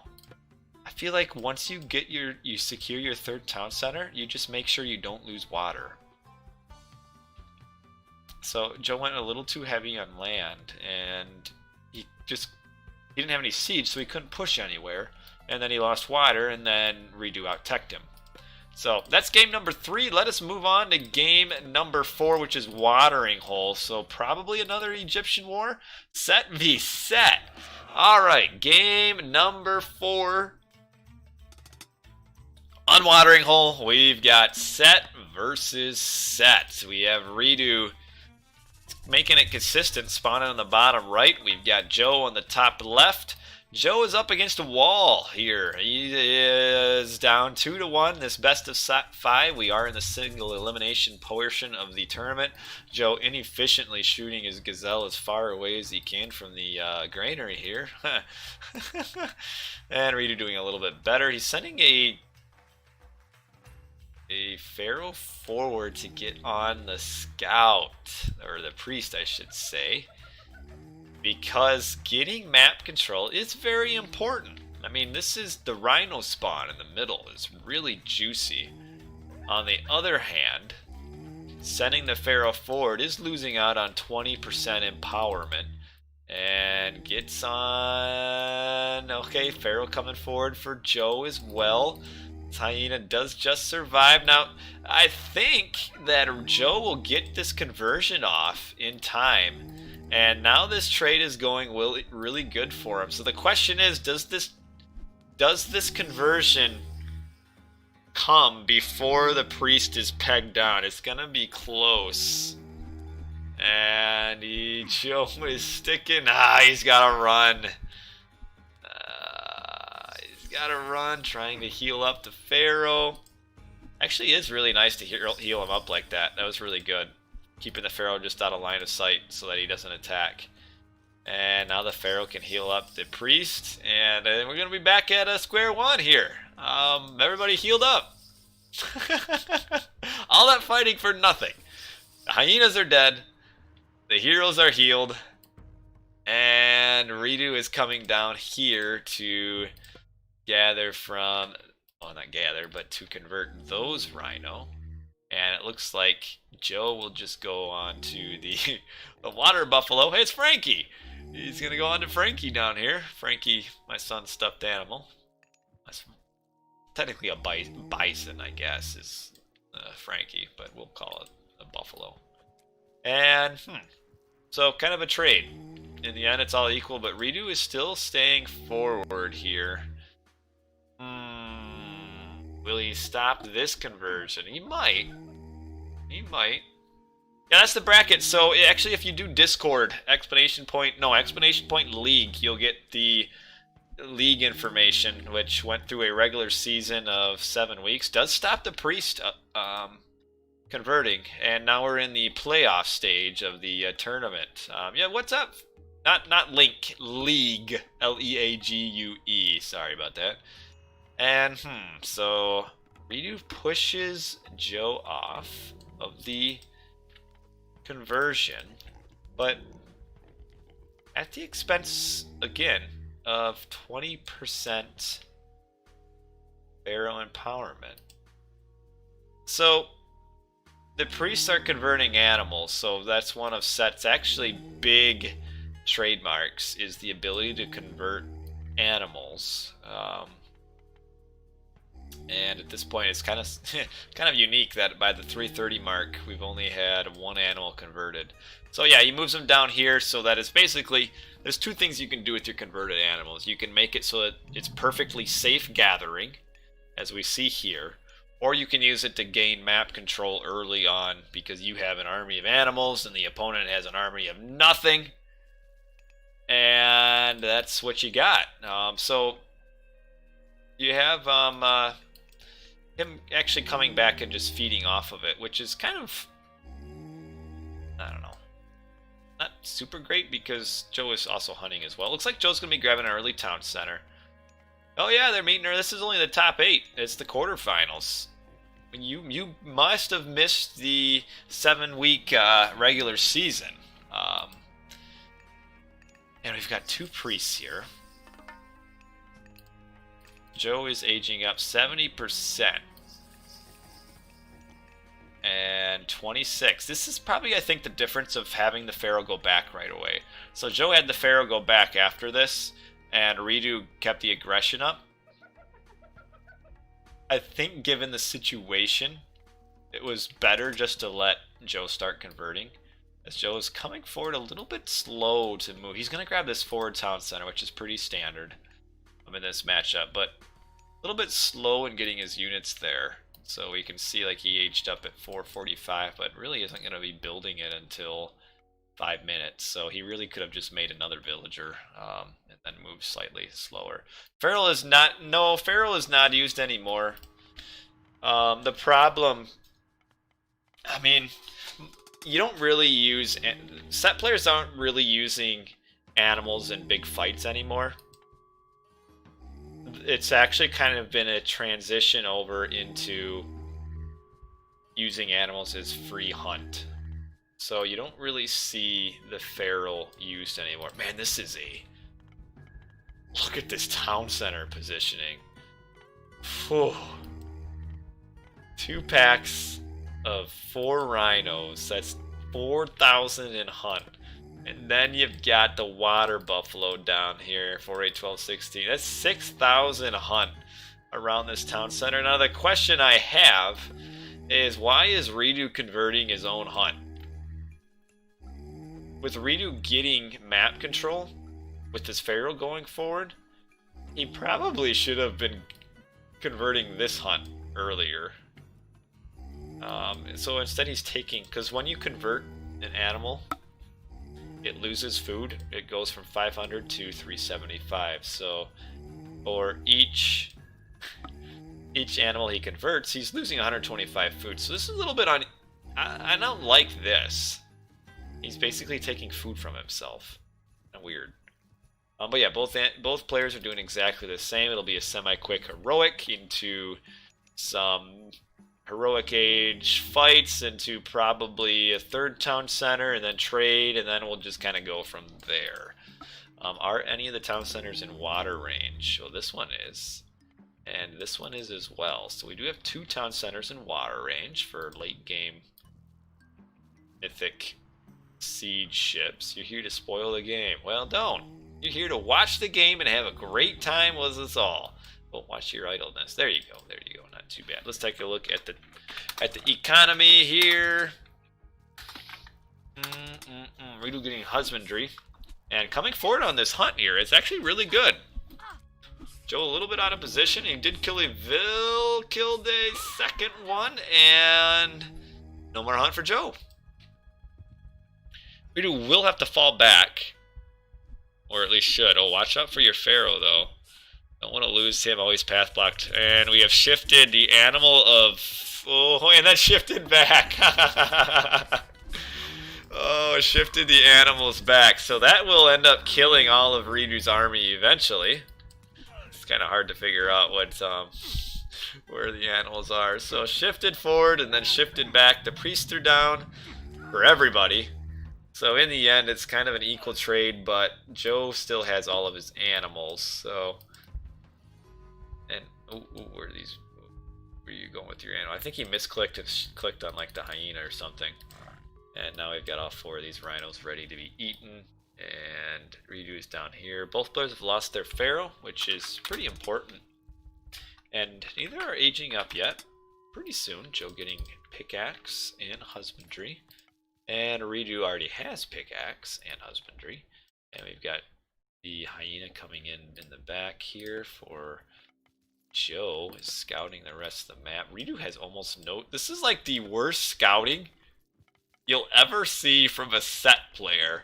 At 8 minutes and 30 seconds into the game. There is no scouting. Yeah, reDo did lose a lot of hunt.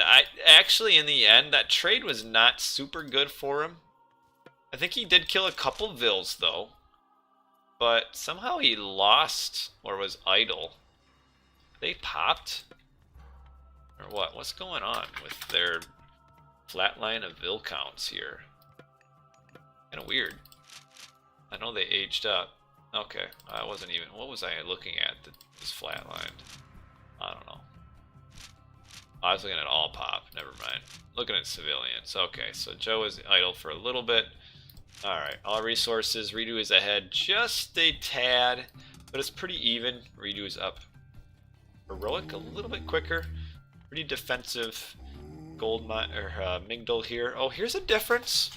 We can see that Joe is grabbing his 3rd town center, and reDo is not. We have ancestors for both. I still have all these rhino to gather from. And Joe very slow to get his Migdal out. Does he not have the gold? He doesn't. Because he grabbed the 3rd town center first. So, reDo could potentially punish this if he attacks right away, but he's going to be attacking into a Migdal. So when you start facing mercenaries, it's hard to in Egyptian wars to attack and get an advantage when you're attacking a town center position, because the mercenaries are such a high quality defensive unit and are, for what they cost, pretty cheap. So it's kind of defender's advantage at this point. So you're almost kind of, as Joe did, in a better shape if you grab that early town center like he did. Second gold upgrade, that's nice. Second gold upgrade as well. reDo is coming back and queuing his units down here. I don't know, I guess he wants to scout this out. There are a couple elephants. See, it would have been really nice if reDo would have scouted this and converted the elephants. Same thing for Joe. I mean, that's a lot of food that you could just walk right next to your town center. I don't know why. Though this is nice, plus 5% archer damage. That's pretty cool. Yeah, I do like the double Migdol as set. I mean, 600 resources for 2 defensive, really strong defensive buildings. And a little bit of a raid here in Idle Villy time for Migdol. Mercs are so good, why don't you ever make them? I don't make them because they're too good. And I feel like if you're winning with Mercs, I think you're kind of more so winning because you're exploiting kind of a wild imbalance of the game. And for me, at this point in my life, winning, and actually I always kind of played that way. Like winning that that way doesn't really do much for me. And reDo is coming forward. This is a really nice gold mine for him. The one thing though, the 400 resources as a non-set, it's because Mignol units train pretty fast, especially if you empower it. You really don't need the double Mignol to keep up unit production. Like for example, the does it show train time here? It doesn't. No, I don't see train time anywhere. But yeah, Migdol units train really fast, so you really don't need 2 to get your production up. So a lot of times you'll see it's more value to do that. I don't think... I think you're misremembering, or that might have been before I stopped making mercs. I think that was it. But anyway, we got this big push here coming forward. We've got some chariots shooting at... Micro is really important in these matchups, because if you got the chariots just shooting at the siege towers like reDo's were, as we have ancestors being used for Joe. He took a really nice early trade here. And we got the counter ancestors from reDo, but Joe has the not the mercs, has the priests to defend this. And reDo only has, well, I guess he's got 3. So we'll probably end up just kind of stalemating here in the middle. Yeah, this will end up being about the same. Do we have any copper shields? No. We have the nice to have 1 elephant though, also to tank and do some damage. And yeah, so far Joe has been microing this a little bit better. You can see his chariots have been shooting at reDo's chariots, and reDo are just shooting at, I think they're maybe shooting at the camels. The chariots are the highest damage per second unit here, so you want to kill the chariots first instead of the camels. So yeah, Joe is really microing this well. Because, yeah, reDo is just firing a lot at these random units here. And Joe is keeping at the chariots. So really good on Joe. And here come the mercs coming down for Joe. He's going to retreat a little bit. Mercs to get on the siege. And still plugging away at the chariots there. Really nice, really nice. We see reDo is starting his trade route, it looks like, on the mini-map. And now that the... Oh, this is almost dead. Yeah, really nice fight overall for Joe. And I think it actually came down to just just doing better in the micro. But we do have the trade route coming forward. Or, oh wow, why is he making the market here? Why not up here? Oh, just the little things. It's the little things. Another forward Migdol. Yeah, see now you can, with Joe winning that fight there. This isn't bad. I mean, you send 3 bills and you'll cut through here pretty quick. Now the Pharaoh's coming down to empower. Yeah, he's powered. Yeah. Yeah, until this tree line is cut, you probably should put it there. But it's not the end of the world, or just even this one. This one's fine though. But Joe's still coming forward, and reDo's army. Okay, it's right here. We got the mercenaries fighting the mercs. 33 pop to 136, pretty even. Joe is aging up horse, and reDo is aging up horse. So really, we're pretty close. Joe is up slightly all at the same time. And the tornado, this is not the super good use of the tornado, but it does come up here and get some damage on the chariot, so that's good. And then we'll see if we can come down and get the tornado there. Or get the amygdala, it's not. And ooh, a lot of chariots. So the counter. This is a better tornado here. It's on top of all the chariots, so they're all dead, and it will probably kill the amygdala as well. So better tornado for reDo. Joe's was a little bit peculiar. You don't use it on villagers, especially that many, because it just spreads the damage out. Then none of them die.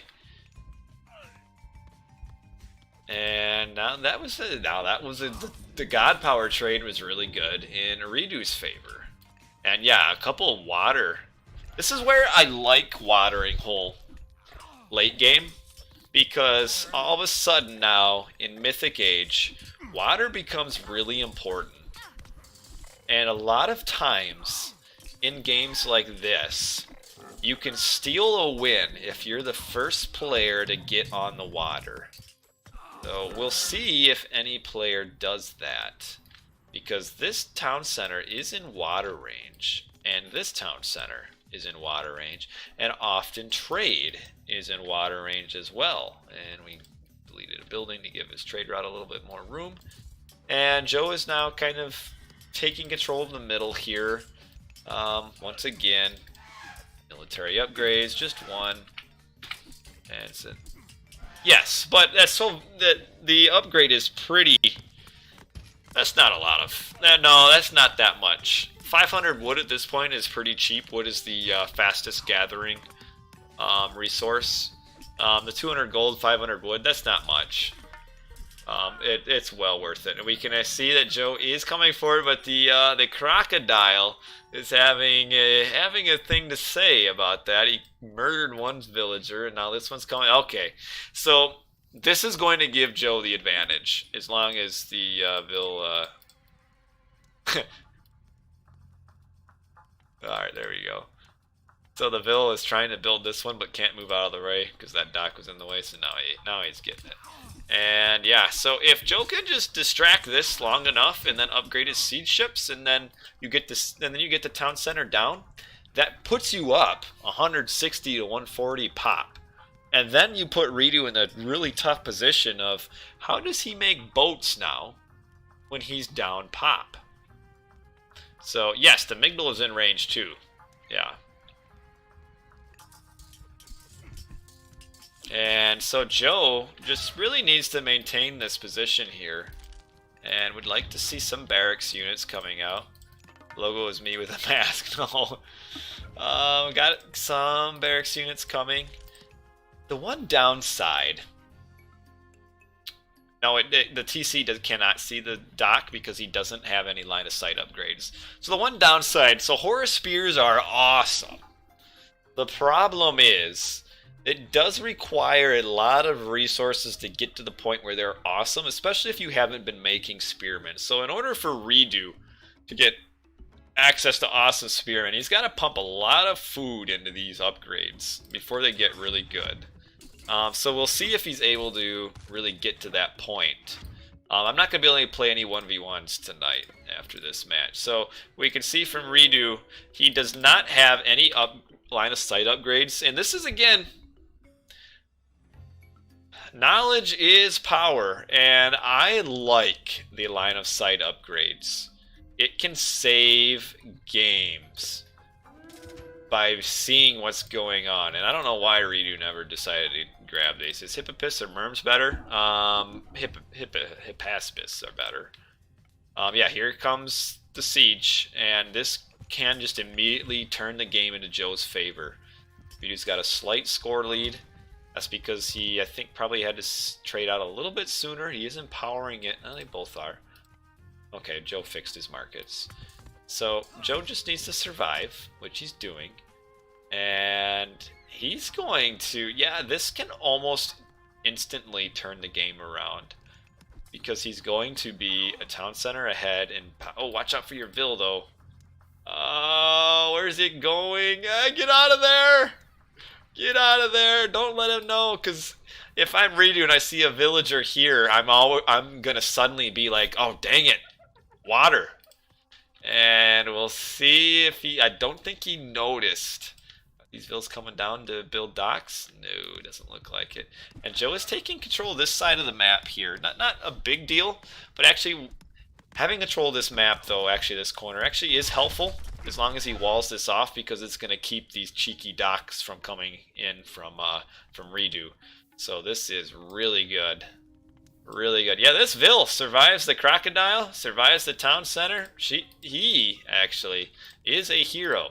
Now we see the upgrade is up. Oh, reDo sensed it. I don't know if he saw the Vil and then decided, oh, yeah, water, and then it just took him a little bit to respond. So we'll see. The problem for Joe, and this is the one bad thing about playing with auto queue, is by having chariots on auto queue, it was preventing his siege boats from coming out. They could have been out sooner than what they are. And now we do have the docks up in defense for reDo. Now reDo is at full pop too, so what he needs to do as well is take off. He only has 2 build. Oh, he's got all these on auto queue, and spearmen will pop out before boats do. And we can see he's trying to build boats, but he doesn't have the wood. He's got now some hammer ships coming out. Only 1 dock though. And because he's... Okay, we could just see he just turned auto queue off on these buildings. And he should really do it for all of them. Because right now, the way that he loses is by losing this town center. And he will lose it if he can't build boats. And oh, we heard one come out. Heard one. He's massing out more boats here. We got the cabinets. So this is all about the water now. This means nothing. This fight is just a waste of time at this point and a waste of pop. Everything should come on the water. Everything should come on the water. Get the cabinets. Yep, there we go. And the towers will come up. That's really nice towers. It would have been nice for Joe to come forward with maybe a few more villies. But yeah, this fight means nothing. It's all about the water here. reDo needs to hold the water. And looks like he might, because Joe is still just funneling chariots in over here. And moved away. Nice to move the boats away to get on the towers. Does he have the upgrade for... No, he doesn't. Okay, here comes some more. Does Joe have the upgrade? Nope, no boat upgrade. Alright, so we are... reDo actually reacted to this, or predicted it, just in time. Just in time. So now that this shouldn't work anymore. But it is forcing reDo to put a lot of pop into water. So, but this is good from reDo to play the way that he did here. Because you can't lose the water control here. Otherwise the town center and your trade goes down. So, really well done by reDo. But now Joe, I would like to see Joe coming forward and getting builds up on this top here. And this could be a little bit of a longer game here. Oh my goodness! Look at this relic! Minus 25% caravan cost plus 15% caravan movement speed. This is the best Egyptian relic. And it's just sitting here. Oh, that's too bad. So right now, yeah, reDo is way over on this water here. Joe is not doing any forwarding. He's building some. No, this town center isn't in water range, but these buildings are. Yeah, that relic is awesome, but they don't want it. We got fully upgraded spearmen almost. In the chariots, they still don't do very well though. So it's actually, I mean, they do well against the mercs actually. We can see the damage they do to mercenary cavalry. This almost makes mercenary cavalry look weak.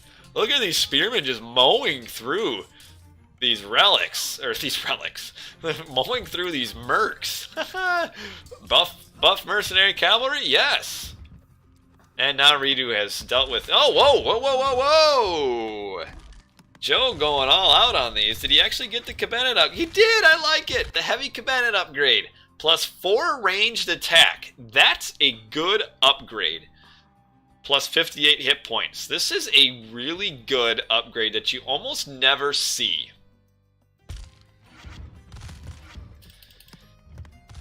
Ho ho! I like it. I like it. And Joe has realized, and reDo pulled off of this too soon. Because with mercenaries,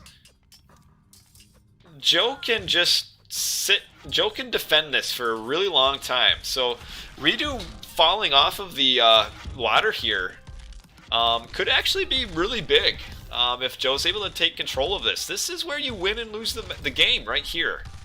Now there are only, okay, he sent some more vills forward. Okay, good. But the cabinets should be getting on these vills. I don't know what they're doing going forward against the siege boats here. But this should be full on, all out, right here. Nobody cares about this. You can, I mean, we could, though, reDo could potentially, if he's able to stall out down here long enough, could potentially tower push forward and win this. Because he does have fully upgraded spears with catapults behind him. Yeah, catapults against ships are really good. And we got burning pitch as well. So burning pitch, bonus damage. Does it give ships anything? Archers, ships do more damage versus buildings. It's not super good. Looks cool though. Okay, we'll see what's going on here. What do we have upgraded hammer ships? No, we don't. Oh, we got heavy hammer ships from reDo though. That should allow him to take control of this. And now we'll see what's going on up here. Well, the siege is coming in melee range. The siege goes down. We've got Joe side build. Okay, that's good. And we've got the market over here, reDo, in case he needed to delete down here. Now he needs to chop a bigger hole in this wall here. We've got some more boats coming out from... Is burning pitch bugged? No. It's just not as good as people think it is. I don't really know. I almost never research it. It's really not that great of a tech. But the only thing it's good for are ballistas and gastrophades. And whoa, Joe is taking this. It's his best of 5. So Joe is down 2-1. He needs to win this and one more. And this push is not going anywhere. Like I said, I mean, it's so easy to defend with mercenaries. And this water is very, very important. I'm kind of surprised that reDo is just kind of falling off of it. Burning pitch is the last tech. Let's see if it is here. It's not. See, he's got burning pitch before he's got the 3rd upgrade or even the 2nd hack upgrade. Burning pitch is not a very good technology. Here in this matchup, it really almost does nothing. And there are only 2 docks left. Oh, look at this side build here. Yeah, reDo just got caught out into, he's just been building here, but he's still really not in range of anything. And now Joe instantly is going to be able to, yeah, Joe's going to be able to take down this town center here. And yet, I don't know why he's not doing that, Noob Tablet. You're right. You can get docks in here and do the same thing that is happening down in the bottom. An Uno reverse. Oh, man. Uno. Cam loves Uno. Okay, so the siege ships are just, okay, well, the siege ships are just committing suicide, I guess. And now we've got the boats on the bottom doing a lot of damage to those trade. Whew. And the push is slowly getting closer. But reDo, I don't think as... Again, lack of line of sight upgrades. He has no idea that this is coming. Why is Set better than Ra? Set is a little better than Ra because Set should always get up 4-2 on town centers on this map because of the early land control. Oh, we are getting down at the town center, but there's only one catapult left with now the upgraded siege and the upgraded spears. So the town center stays up. 3,500 hit points. Does not have masons. That's another technology that's huge. Get masons, get signal fires. reDo now knows this is here because the tower is shooting. But no, tunnel, you're right. Tunnel vision happens a lot in this game, where people just kind of fixate on one situation and just fight that over and over and over and over. And reDo is switching his trade route now. That's not good. And because this trade route is really inefficient. And just no siege under here. So as long as he only ever has like 1 or 2 siege, this push kind of does nothing. But this push here, I mean, as soon as, yeah, I think that's what I'd be thinking as if I were reDo, because now he sees this line of sight, and all Joe needs to do is just stop auto-queuing units up here, and just get 3 siege, and the town center's down. Let's take a look and see what Joe's up to here. He doesn't, okay, he is finally getting his siege upgrade. He's got a lot of boats here. They're killing the vills. I like it. Okay, yep. Kill that vill. Nice. Kill the last vill. Hopefully. And push is close, but just not quite there. I mean, the mercs can come out. The spearmen with their attack damage against catapults can come out. Military upgrades, all of them. And now all of them for Joe as well. Yeah, reDo. The only way reDo can win is if he takes control of this water back and gets all of this down. But that would take a long time to do, and his trade route is so bad right now. I really don't know why he moved his trade route up here and just didn't build his market here. Like, if he built his market here, the trade isn't up there. And like, now he'd switch to a really inefficient, poor market. And Joe just needs to stop spamming units up here. He is probably a little worried. This push is actually going well, but you got the villagers repairing. We've only got 1 catapult now again, down to 120 hit points. Oh! It is down! The question is, can he keep it down? This town center should not have gone down. Should not. But see, now there's one last siege. Oh, you need to get on it. You need to get on the siege here. Oh, this town center should not have gone down. That's actually big. That is really big.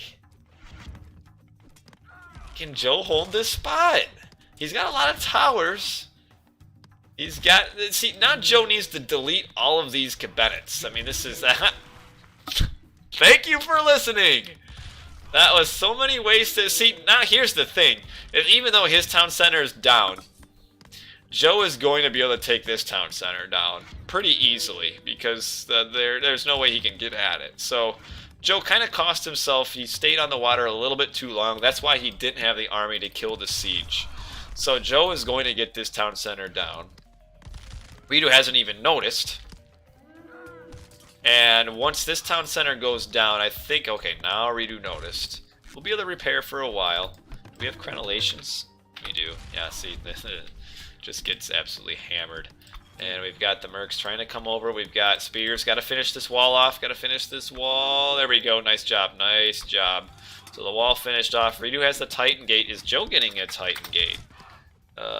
Yes. No. Yes, Joe is also getting the Titan Gate. And we have the Titan Gate up against the corner of the map. That's not going to go down. Joe should eventually be able to hold this, maybe? They might almost, like, exchange town centers at this point. Which would be kind of funny. If they exchange town centers. Joe should not have lost this town center. He just did a little too long in the, on the cabinets. And, okay, the catapults are coming. The problem is there's only one kata down here. He needs a few more. But Joe is kind of clearing out the army here. I think reDo, the reason for that is because reDo stopped making mercenaries. And he's down to one. What? Oh, he's at one. Did he have houses somewhere? Oh, this is clearing out houses. So reDo is housed. That's why he didn't have much of an army up here. He got housed because of the siege, taking down those houses around that temple. And now we've got 2 catapults tearing away at the town center here. It is fully upgraded, which is why it's living so long. And the spearmen are going to try to come in, but he knows he can't. You saw him, they're like, we want to come in. But they can't. You almost got to like send forward like a siege ram. And hide the spears in the siege ram and then pop them out. Because the spears are just going to get mowed down by the towers here. And yeah, you see just one shot. And the town center will slowly go down with Joe just kind of holding on here. Got that Titan Gate and this Titan Gate. And town center, one more volley should do it. Okay, so that town center down. Ooh, good to get the Villies on here. And that'll push that catapult back and kill both, actually. We'll kill both. And now it's even. No, it's not a draw. Because Joe has this water here. Joe has tons of resources in the bank. So Joe will be able to grab this town center. Well, not actually, he doesn't have the villagers to build it. But Joe will be able to defend this for a while. Joe actually doesn't have very many vills. Huh. Not a lot of vills for Joe. Like, he doesn't even really have a lot building the... he's only got 22 building the town center. Joe actually could use more vills. There's a lot up here. Would like to see a few more Migdals. Yeah, there we go. Migdals are getting spammed out. reDo needs to... Okay, here comes the catapult coming down here. Yeah, it'll stop it, but reDo's going to lose a lot of these villies here.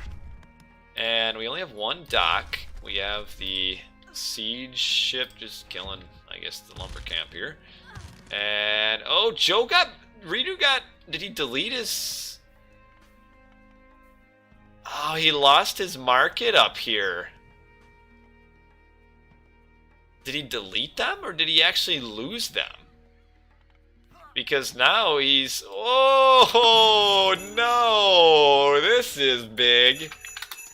Oh, no trade for you, reDo. Oh, and this all could be avoided if he would have just put his market down here and traded to this town center. I mean, he wouldn't even needed to come up here. But that's big. This is a lot of gold that he is missing out on. And Joe has control of all of the water. And is getting this town center back because... So Pharaoh needs to move up here, though. No, you can't lose your Pharaoh like this. No, you can't lose him like that. Yeah. No, reDo's markets have really been pretty poor. Because if he puts his first market here... He never even... These cabanas do nothing. If he would have just built his first market here. And now he can put it here because the wood line's cut all the way through. And he'd be fine. But here comes the Titan out here. So the Titan is out first for reDo. Which will prevent that town center from going up. But if Joe would not have just lost his... Oh, a wonder! Oh! A wonder! But he's going to get this town center up. Because there's no trade. So Joe is up 3-2 town centers.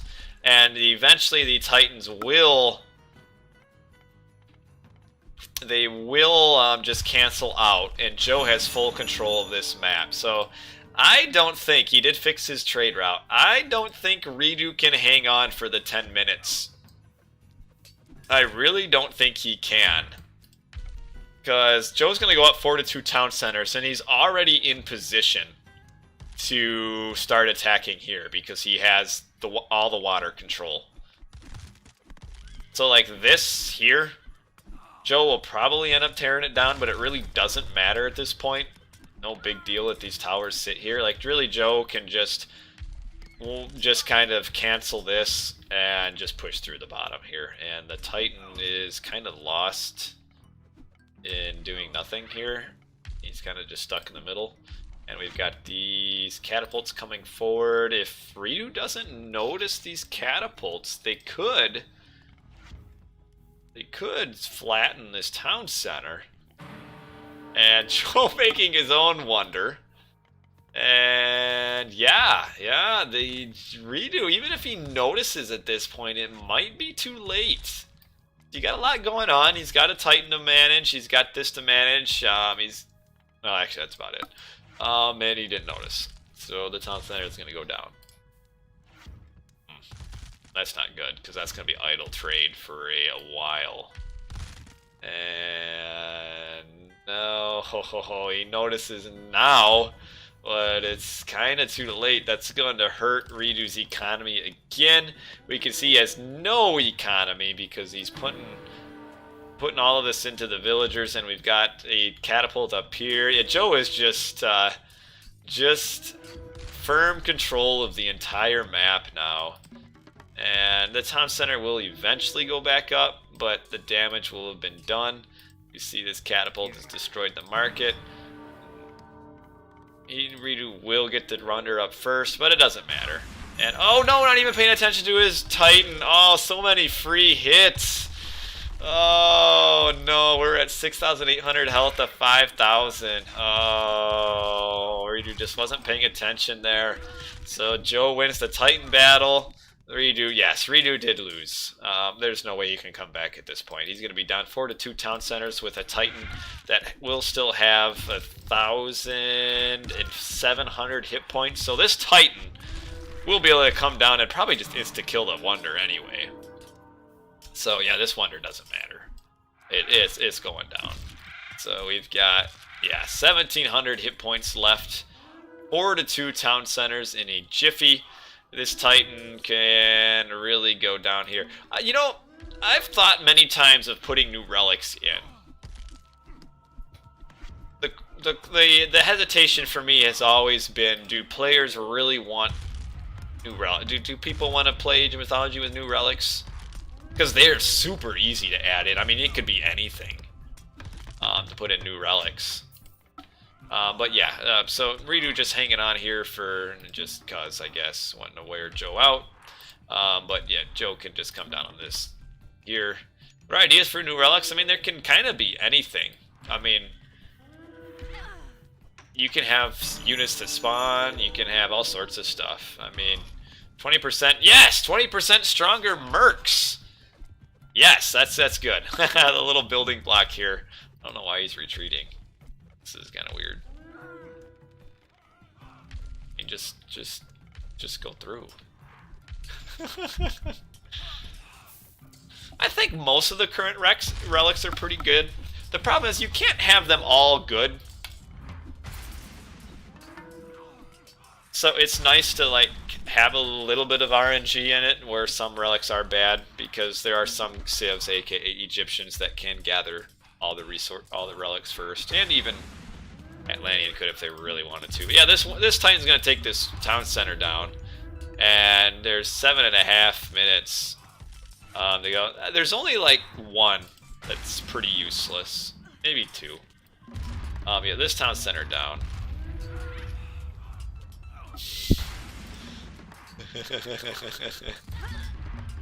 And yeah, the town center's down. There's no way Joe can or reDo can hold this. I mean, the Titan can just go up there and kill it. New buildings. Yeah, you could do new buildings, but that's just starting to change too much. People want to play Age of Mythology for Age of Mythology, not something new. But this game is over, so we are going to go to a game number 5. I mean, we're just waiting for reDo to resign after this 41-minute affair, but it all came down to this water. It all came down to that water. And you can see Joe really not panicking here. He's got so much time. Would anyone benefit from stone? I don't think so. I think it's fine. And these caravans are wandering through to get stomped on, and Joe's gonna go up 5-1 town centers. Just being real lazy here. I don't think AOM needs stone. I think it would just kind of overcomplicate things. I mean, you'd have to completely rebalance all sorts of stuff. And yeah, this town center is up. Joe's up 5-1. He's got a Titan. He's got catapults. It's just a matter of time. reDo has no resources. He built his market finally where it should have been right away. Nice to get it to the proper spot 42 minutes into the game where it should have been immediately. But he can put it down there. Oh, nerf Frost Giants. Nah, Frost Giants are fine. If Frost Giants weren't good, that would be that'd be a huge, yeah. Frost Giants are fine. And Joe's just taking his time here. Again, I don't know why he's running his. I mean, he could just go in on this town center and kill it, and then just take it for himself. And Joe can just wipe reDo off the map at this point. Wipe him off of the map. Now, Frost Giants are good. Strong units are fun to use anyway. It's kind of the one bad thing when you're talking about nerfing stuff, is that as you nerf stuff, you kind of take away from the fun aspects. And finally, 2-2, reDo resigns. 11:30. Oh man, well, I gotta stay up for game 5. So 2-2. We're all knotted up. 2-2. Let's take a look at the post game here, and we can see 604 killed, 603 lost, and all the mercs dying, and free animals and all that nonsense. Aged up quick, and then kind of stalemated for a while, and eventually it was that water that Joe took and won. This is as reDo's starting to have issues with his trade. And at that point, but all it was just the water. All came down to this water. That's all it was. That's why I like watering hole. Because water's important. Anyway, let's update my scorecard here real quick for you guys.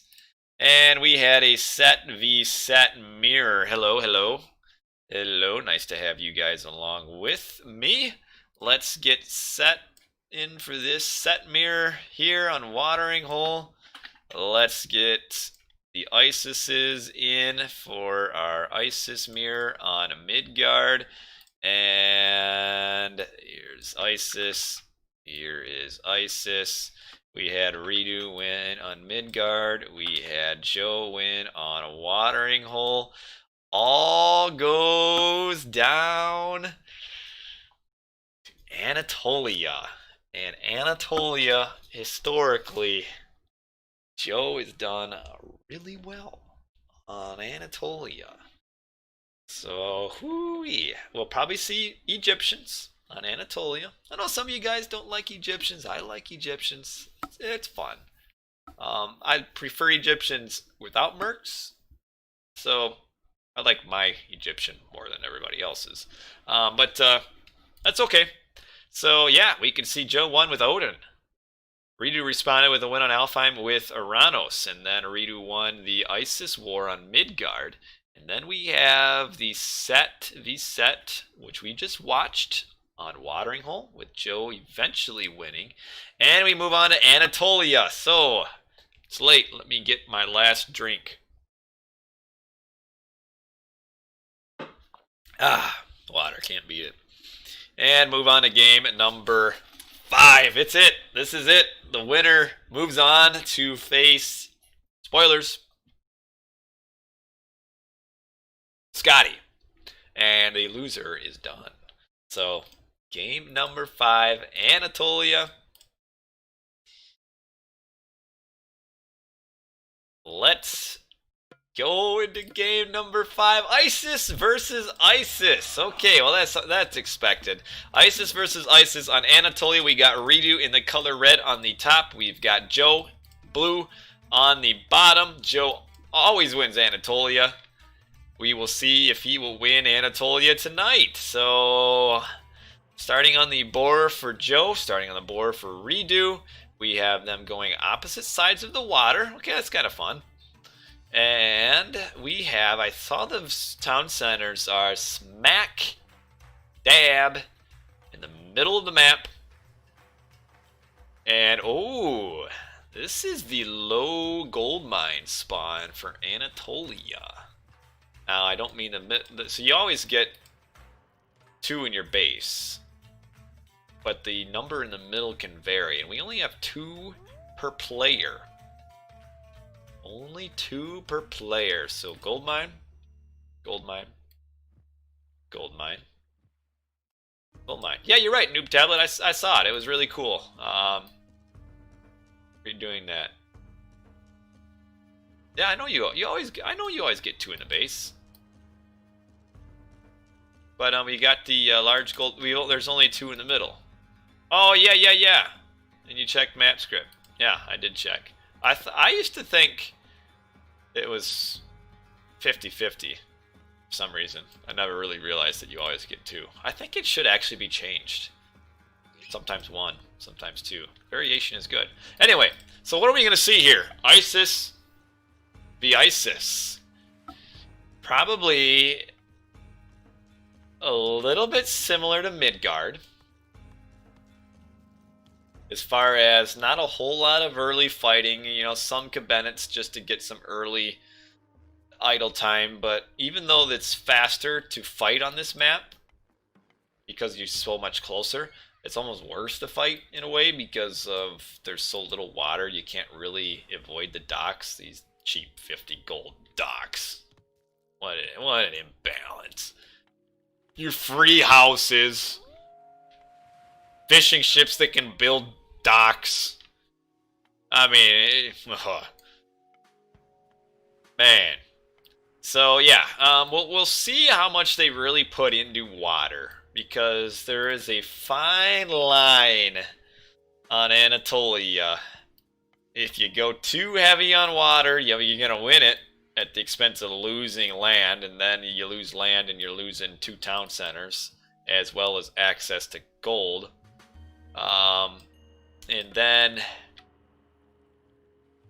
if you don't go heavy enough on water, you lose water, and then you fall behind in economy, and then you can't hold in the middle. So I've never actually really been that great on Anatolia. I've never really had I've never really been able to figure out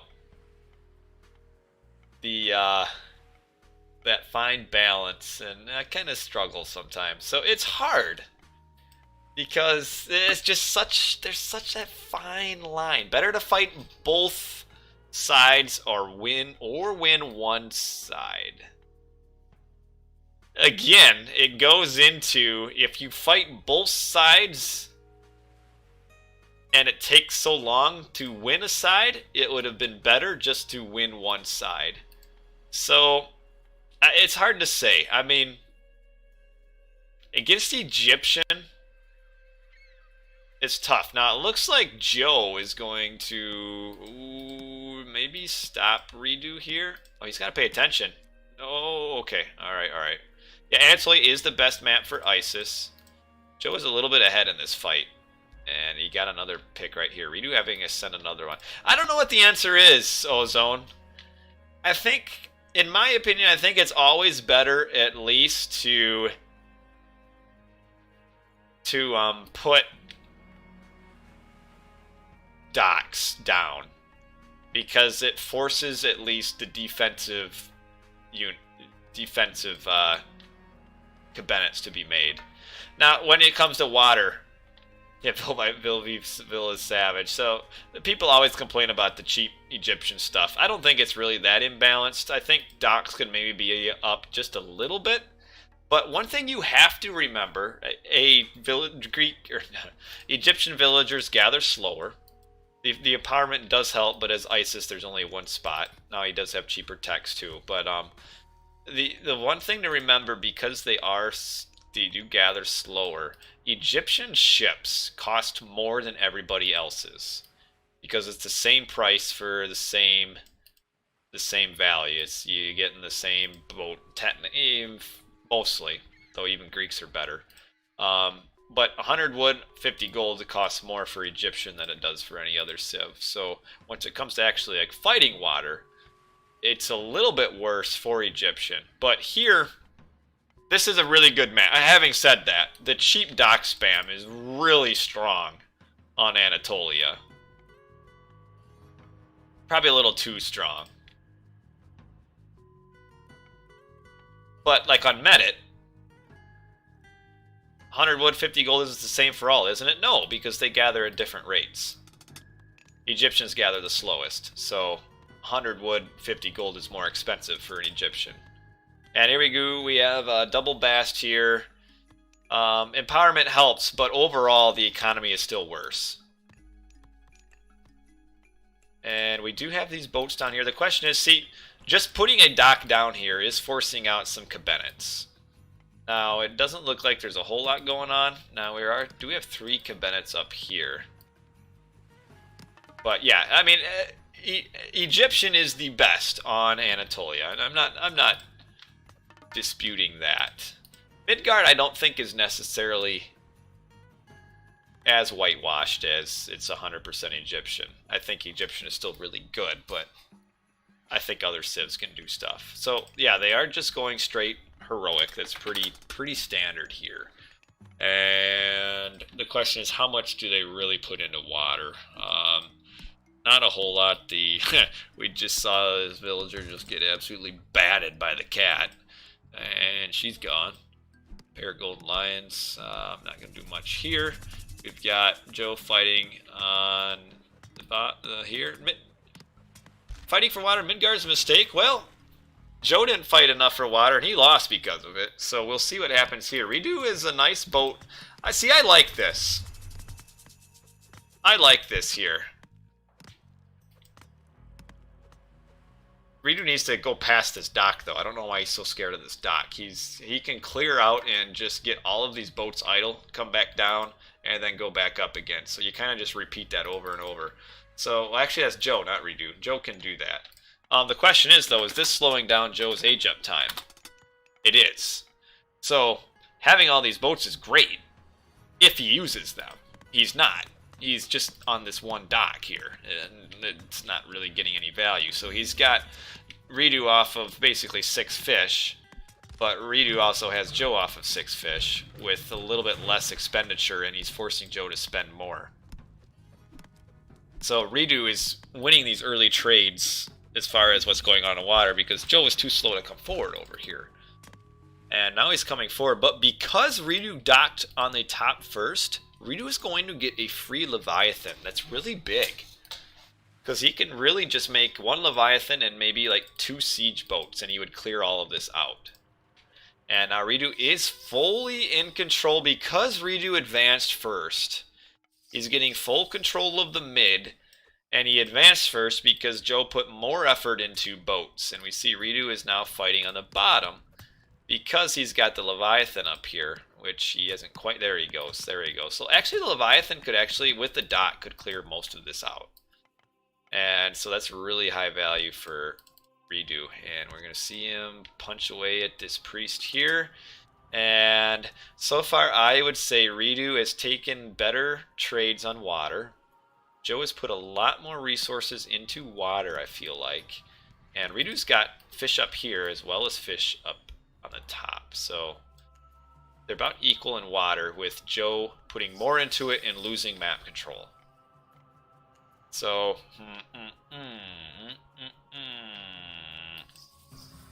the Pharaoh doesn't even cost pop though. Lucky bam. Just putting that out there. Okay, so Joe doesn't have map control right now. It's not the end of the world because he does have 2 gold mines.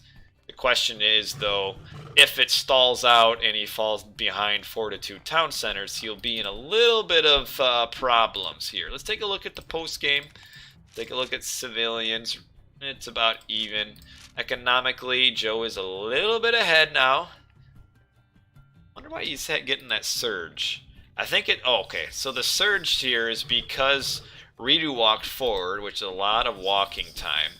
And now reDo's building a town center. So reDo has had a little bit more of just villagers not gathering. And what do we got over here? We've got the Leviathan pushing through down to the bottom. Nice for these boats to hide down here, but Leviathan turns around. Okay, good, not wasting that. And Joe is losing control of the middle just by doing nothing. And, okay. Well, another little change here is Joe is going elephants because he doesn't have the, he doesn't have control. So he's going elephants because he wants to push back through here. And now reDo does have a little bit of elephants here. Okay. Yeah, you can't going through though and looking at win rate for a tournament as a whole that really doesn't mean anything because there's so many players. I mean, you can have one guy like me who loses a lot on Egyptian and that skews things, or you could have bad Zeus players because there's really not any good Zeus players in the tournament.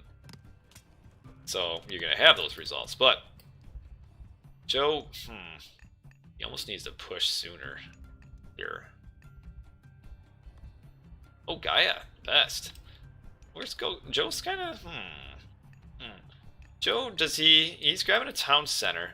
Yeah, I think if you're Joe here, you might almost wait and go mythic before you try to push. Joe is kind of pushing up on this, up here just because of that Leviathan. So water is kind of even. reDo with an Ancestors Eclipse push here. Joe really... I feel like Joe's just sitting back too much.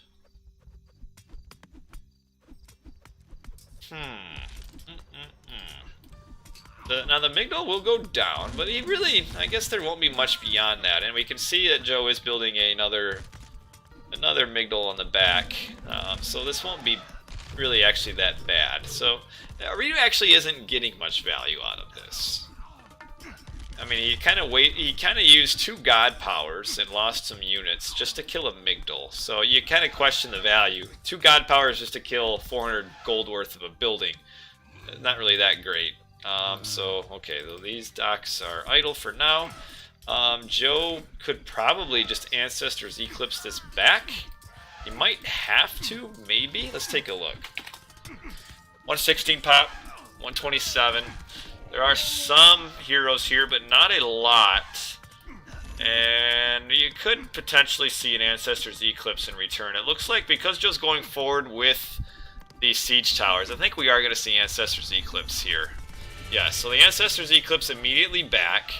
There are not enough heroes to deal with this. Now here comes the chariots out to defend. There's, yeah, get the heroes on the heroes. So yeah, okay, cool. He's plugging away at the priests, and there's just 1 priest left. So that's good for Joe. We got 2 in the back, I guess. And here's the big thing, though. reDo with this forward town center is making mercs, and Joe so far it's because I think Joe's out of gold.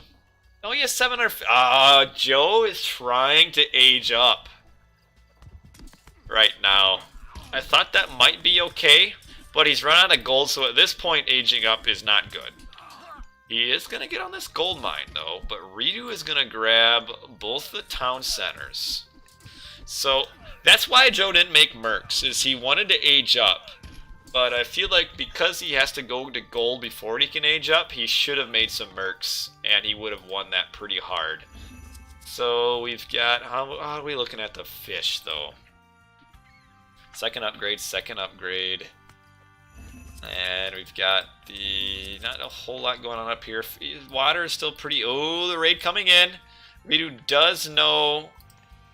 yeah, but I think that's what Joe was trying to go for, was an age up. And now he has no gold because he spent it on units and Migdol. But I think that's the only reason why... why else would he have 700 food, 700 gold in the bank? It's because he was thinking of aging up. Well, I think the age up, he wanted to go Meteor. And as long as he has an army with Meteor, he could potentially kill this as long as there's no... as long as there's no monument that comes up. But Joe's in rough shape now because reDo's got both middle town centers. And at this point, reDo can basically just stay age 3 and just do pure chariots and throw some mercs in, and I don't think Joe can hold this spot. And we got the chariots all the way up to get on the villies, who, yeah, I don't think is going to be able to hold this spot. Joe does have a trade route out, but he doesn't have enough to get on these towers. Well, he might hold it because the chariots are actually dying. Yeah, reDo didn't build... okay, reDo actually lost quite a bit there. Probably should have waited and to be full pop before he came down, because he actually threw away a lot of units there and did not kill the Migdol. Bill's down, but that's not the end of the world. Trade route up for Joe, and Joe, with that trade there, actually takes the scored lead. But reDo's path to victory here, the electoral votes that he needs, is staying heroic, aging, getting fortified town centers, and just being full, what is it, like 190 pop versus 146? That's what he needs. That's his pack. That's is Blue Joe Biden. Oh, now we got these chariots just slowly shooting away at the siege tower here and take. There we go. Now they've changed. Getting on the myth unit here. What are the techs looking like, or the economies looking like? Ooh, bless me. Okay, 1,000 wood, 252 gold. And what do we got on water here? Nothing too much. Just kind of a little bit of this. Joe should probably empower his trade route. I think his pharaoh died. No, it's right here. Yeah, pharaoh. Holding what relic here? Plus 20% villager capacity. I don't even know why he's holding that. Pharaoh here needs to be empowering the market. Heroic age caravans aren't very good. He's got the one that gives Vils plus 20 more of carry capacity. And Joe is winning this fight still. Because he's got a better economy, he's able to push out more mercenaries. And we can see that reDo, 146 of 172. Joe, 146, 146. And, well, I mean, this gold mine gives a lot too, so I guess as long as all these vills are here, I guess empowering gold is good too. But with that trade route that Joe has, he needs to age up, because aging up gives access to a god power, B catapults, and C your caravan upgrade. So let's see Joe hold off on the units for a little bit. Hold off on making the trade. Okay, he did stop trade. That's good. And let's see him age up. And he should also repair this Migdol. It's at 265 hit points. Okay, Joe looks like he is about to age up. Yeah, he bought some food. So now he bought too much. Now he sold some wood. So he's selling and buying and doing it all over. And now what Joe needs to do is put up towers. Because when you don't have the population, you need to make population. And you make population by putting towers down. Because that's basically a military unit, but it's for free. As long as you're fighting, well, free pop. As long as you're fighting under the towers. So these villagers need to start coming off the gold and putting towers here and wall this off, and Joe can get this town center down and potentially meteor the other one if he needs to. And yeah, so Joe can win this right now. Joe can win this. Man, look at all these mercs. Because reDo, well, he's starting to trade route now, but again, it's terrible. Because he needs to get through this wood line. So, I mean, I know people like to complain like, yeah, my trade sucks. I got this wood line here. Well, you know what? If these vills would have been put on that wood line and he would have thought ahead 5 minutes ago, he would have had this wood line cleared out. So, I don't want to hear it. Don't want to hear it. And yeah, let's yeah, the siege workshops. Oh no. See, now you're in line of sight. Now you're in line of sight here, and now these two mercs are gonna kill all these vills, and now you're not gonna have any walls. Yeah, I don't know who makes these patches. They really suck. Gold mine out here. And let's see. Yeah, see, he actually could just wall this and wall that, and the catapults will be able to slide in here.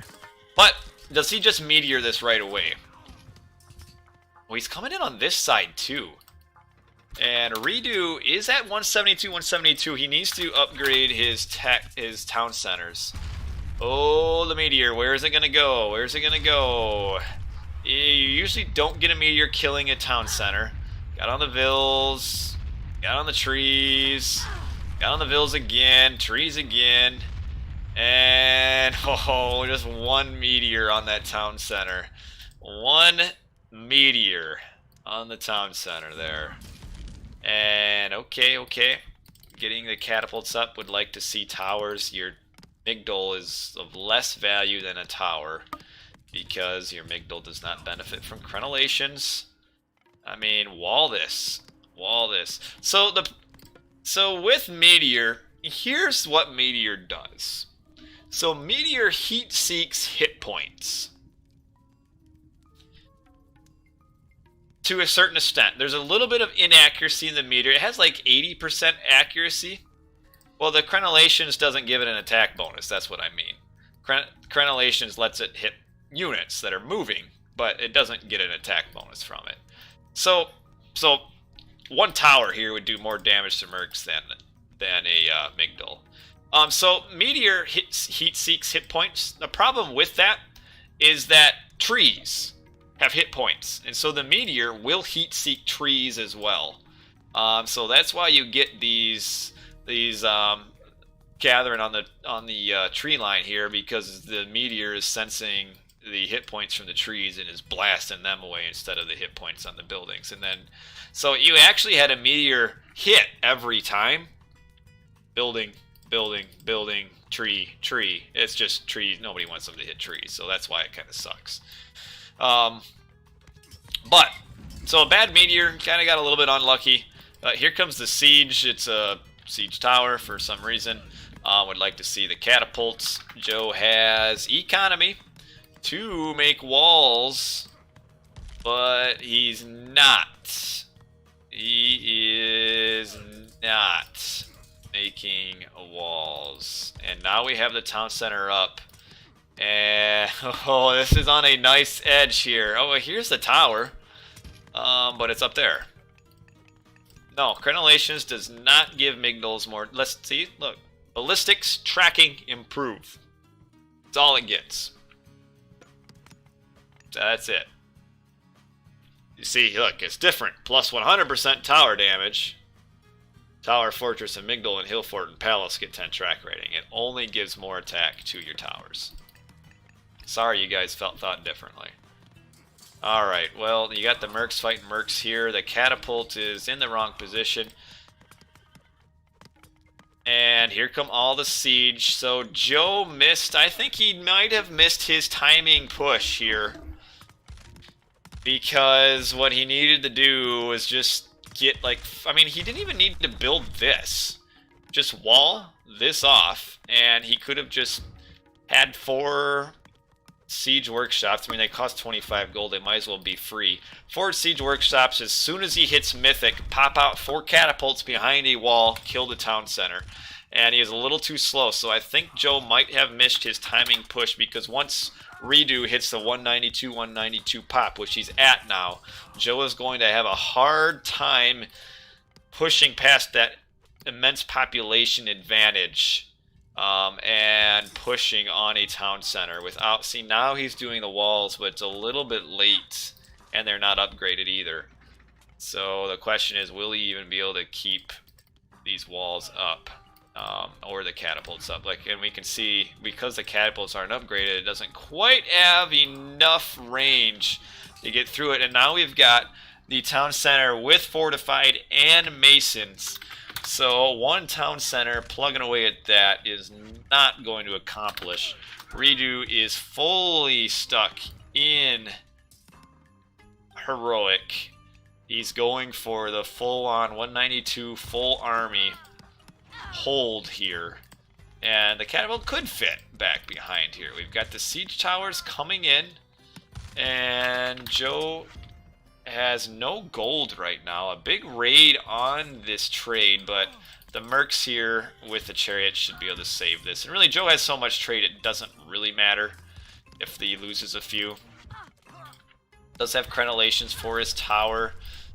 Does have this catapult shooting away. Almost got another one out. Needs to rebuild this wall here. Yeah, Joe had a good advantage.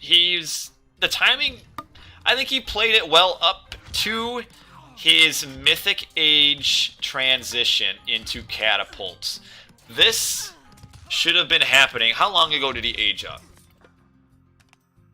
He aged up at 1932, so we are a full 3.5 minutes in, and now he is just starting to do what he should have done immediately. And because he's going to get this town center down, but this town center could have been down like a full maybe 2 minutes ago, potentially. And so that's hurting him, because now he is getting a little bit of raids in, but it's not the end. And now he does have the town center down, but that 2 minutes slower, because he went up here. Building this up here was the mistake. Just stay here, wall this off, 3 siege workshops here, which he already had 2, and you get catapults in, and then you can start pumping this down. So reDo does have a trade route as well. He is empowering his. Again, he's not cutting through this wood line. He's opting instead just to cut this one down. And getting the Pharaoh. You got to target the Pharaoh. Got to target. Okay, the Pharaoh's targeted, but there's no siege here from reDo. So Joe is going to get up, and he is going to tie it at 3-3 town centers here. So the town centers are tied. There's still some raids coming in down here, though. And he does need to, now he needs to kind of react to this. Joe's at 146. So here's the problem that we have now for Joe. He had to sacrifice this bottom by not making any units so that he had enough units to take the top. So now he is a little bit behind in economy. And he needs to clear this out here. I mean, he's got, okay, now he's got some mercs coming down. So he should be able to clear this out. But that is allowing reDo now to even up. And now reDo is up mythic. And he's going to use his god power first on the catapults instead of the town centers. And will he get another one on the town center here? Ooh, here's a big problem. Again, disregarding Masons. Masons is big. Masons is big. Alright. Town center stays up through the meteor because it kept getting on the trees again. And the units. And the town center is up. But there was a decent amount of damage done to Joe's trade. reDo still got a good trade as well, but reDo, though, this cliff, I think, when I last make a merc, so I will make mercs sometimes in tournament games once in a while. Is the meteor hit? Man, you missed my explanation earlier, Freeze. So Joe might have a free wall here. So Joe needs to rebuild some trade and get on these walls, because I think the catapults upgraded will be able to get through here. So Meteor isn't random exactly. Meteor heat seeks hit points. The problem though is that trees have hit points, so the Meteor will heat seek trees. Now Joe needs more villies here repairing this. His town center is going to go down because he's only got 7, and that's a problem. This town center should not have gone down. Joe might not be able to rebuild it. Might not be able to. Where is his Pharaoh as well? We've got the Phoenix coming down on the trade. It's okay. Where's Joe's Pharaoh? Here it is. I was working water. Well, why would you use meteor on water? This is my question. Yeah. Joe, I think, fell behind on economy. Let's take a look here. Yeah, see, reDo, because he was at full pop, was able to get all the way up to... Yeah, see. So reDo was able to overproduce on civilian units. So his economy is a lot better right now. We can see the difference coming in here. So that's why reDo has eco. And is able to retake control of this side a little bit. And I would like to see Joe push again over here. Because he can wall this and get catapults in on this town center. And he's going to try to get this town center back up. But we'll see. Oh, the catapults aren't paying attention. reDo, what are you doing? reDo, these are staying idle. Oh, this one shoots. Oh, it does stop it. Okay. So the one catapult is... Oh no, he's not. He's shooting at he's shooting at a chariot. No! This town center goes up with 4 catapults in range of the town center, and it comes up. Oh, that is not good. Oh, but will it go back down because these vills are all chasing this catapult and not repairing the town center? And we need to get some vills repairing it. I think Joe is still at eco problems. Yeah, he doesn't have enough villies right now. He's making them, but again, the problem is, so he did get the town center up, but the catapult's in good position here just to take it right back down again. So Joe is gonna have a really hard time keeping this up. We've got walls. We've got the natural cliff wall. I don't really know where reDo is putting all the siege over here. Phoenix is dead. So, yeah, not much. Phoenix does actually not a lot of good. Does damage a little weak. The catapults, you might as well just put them here. But, yeah, it's accomplishing. We got... Oh, reDo's getting the Secret Titans twice. And Joe cannot afford it. Cannot afford it. And it looks like reDo is sending some catapults down here to try to clear this off too. That's good, because if Joe weren't so distracted trying to take control of this, he would be able to push through and get that town center down. Instead, reDo with 1 catapult is going to cram all this down here. And Ellie's could be good. I think there's too many town centers here. Too many town centers. So it's not empowering. It's actually Egyptian eco techs are better for them. Especially, I think the farming especially. Yeah, Joe just... See, this is quite the tower push here from reDo. I think Joe's just economically, because he had to kind of go all in and push through here, Joe just fell behind. Even though he got this, he got the town center, he just, in doing so, had to just suicide a little bit too much. And that didn't quite work out for him, where he was falling behind economically. And now he can't hold this. And yeah, at this point, he's never going to get this town center up. And I don't think he's grabbing a Titan Gate either. And yeah, And there comes the Titan gate up, and Joe is not close to even getting the Titan, so Joe had a glimmer of hope when he got this town center, but he was just a little too slow to get it, which allowed reDo to stabilize behind it and get an economy. And then reDo was able to just kind of counter push and get that down. The gather rate table isn't exactly accurate because it doesn't take animations into effect, so it's actually not accurate at all. You really have to go into some different tables to get the true gather rates. And there it is. I think that's going to be GG because Joe is researching Titan Age now, but how does he ever get the town center back at this point? Again, there's no way that he does. No way. And I think some of the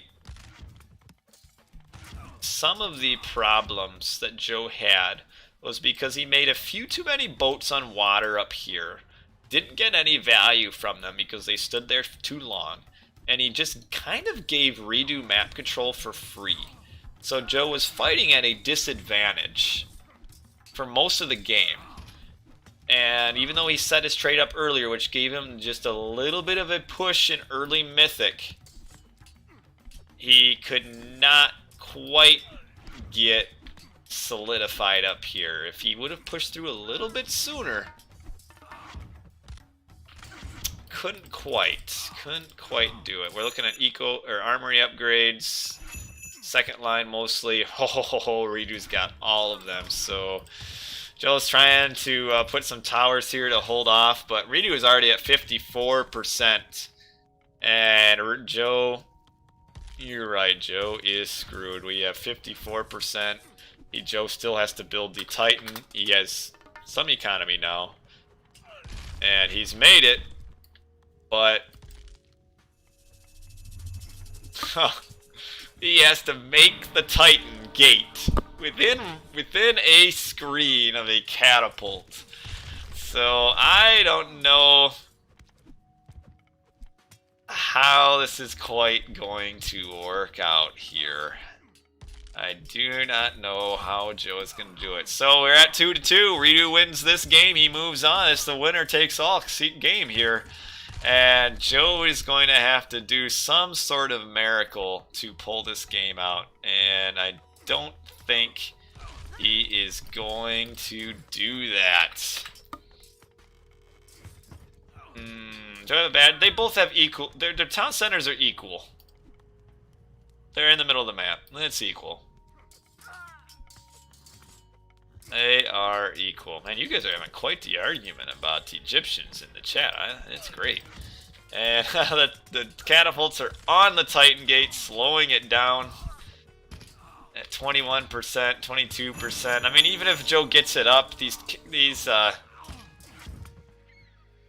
Titans are just going to equalize, and I think that's going to be it for Joe. What relic do we have here? Paragold Lions. Got these random spearmen in here, just kind of poking away at the caravans. The total resources, reDo's way ahead now. Well, it kind of equalized a little bit. This is where Joe was pushing forward and lost a lot of ills. And he had that raid on his trade as well. But equal resources, reDo is about 30,000 ahead. And you can tell he is because of some difference in technologies. We do have second line now, all of it, but reDo's got all of his armory upgrades. Joe looks like will maybe get his Titan out, potentially.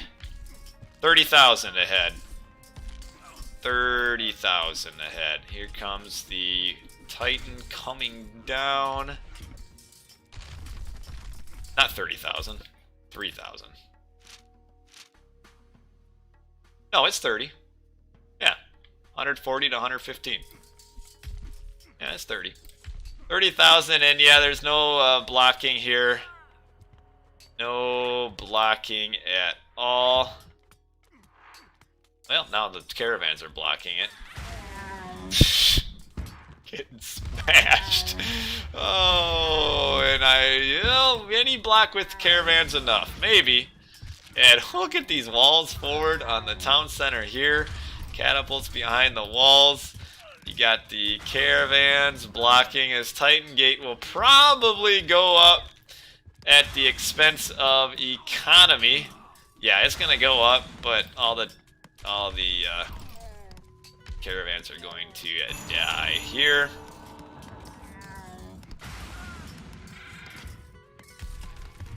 And there it goes.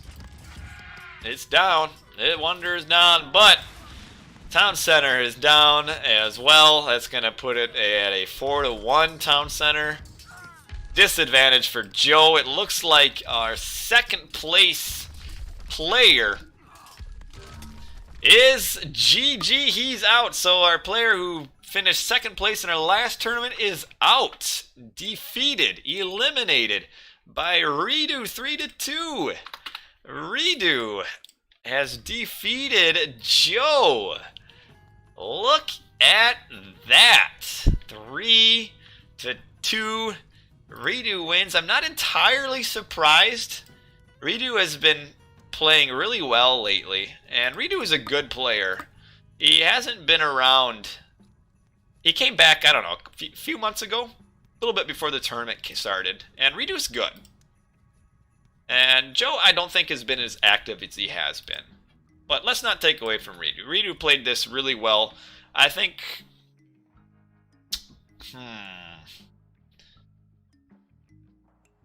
I think, though... Let me check here. Didn't Joe lose...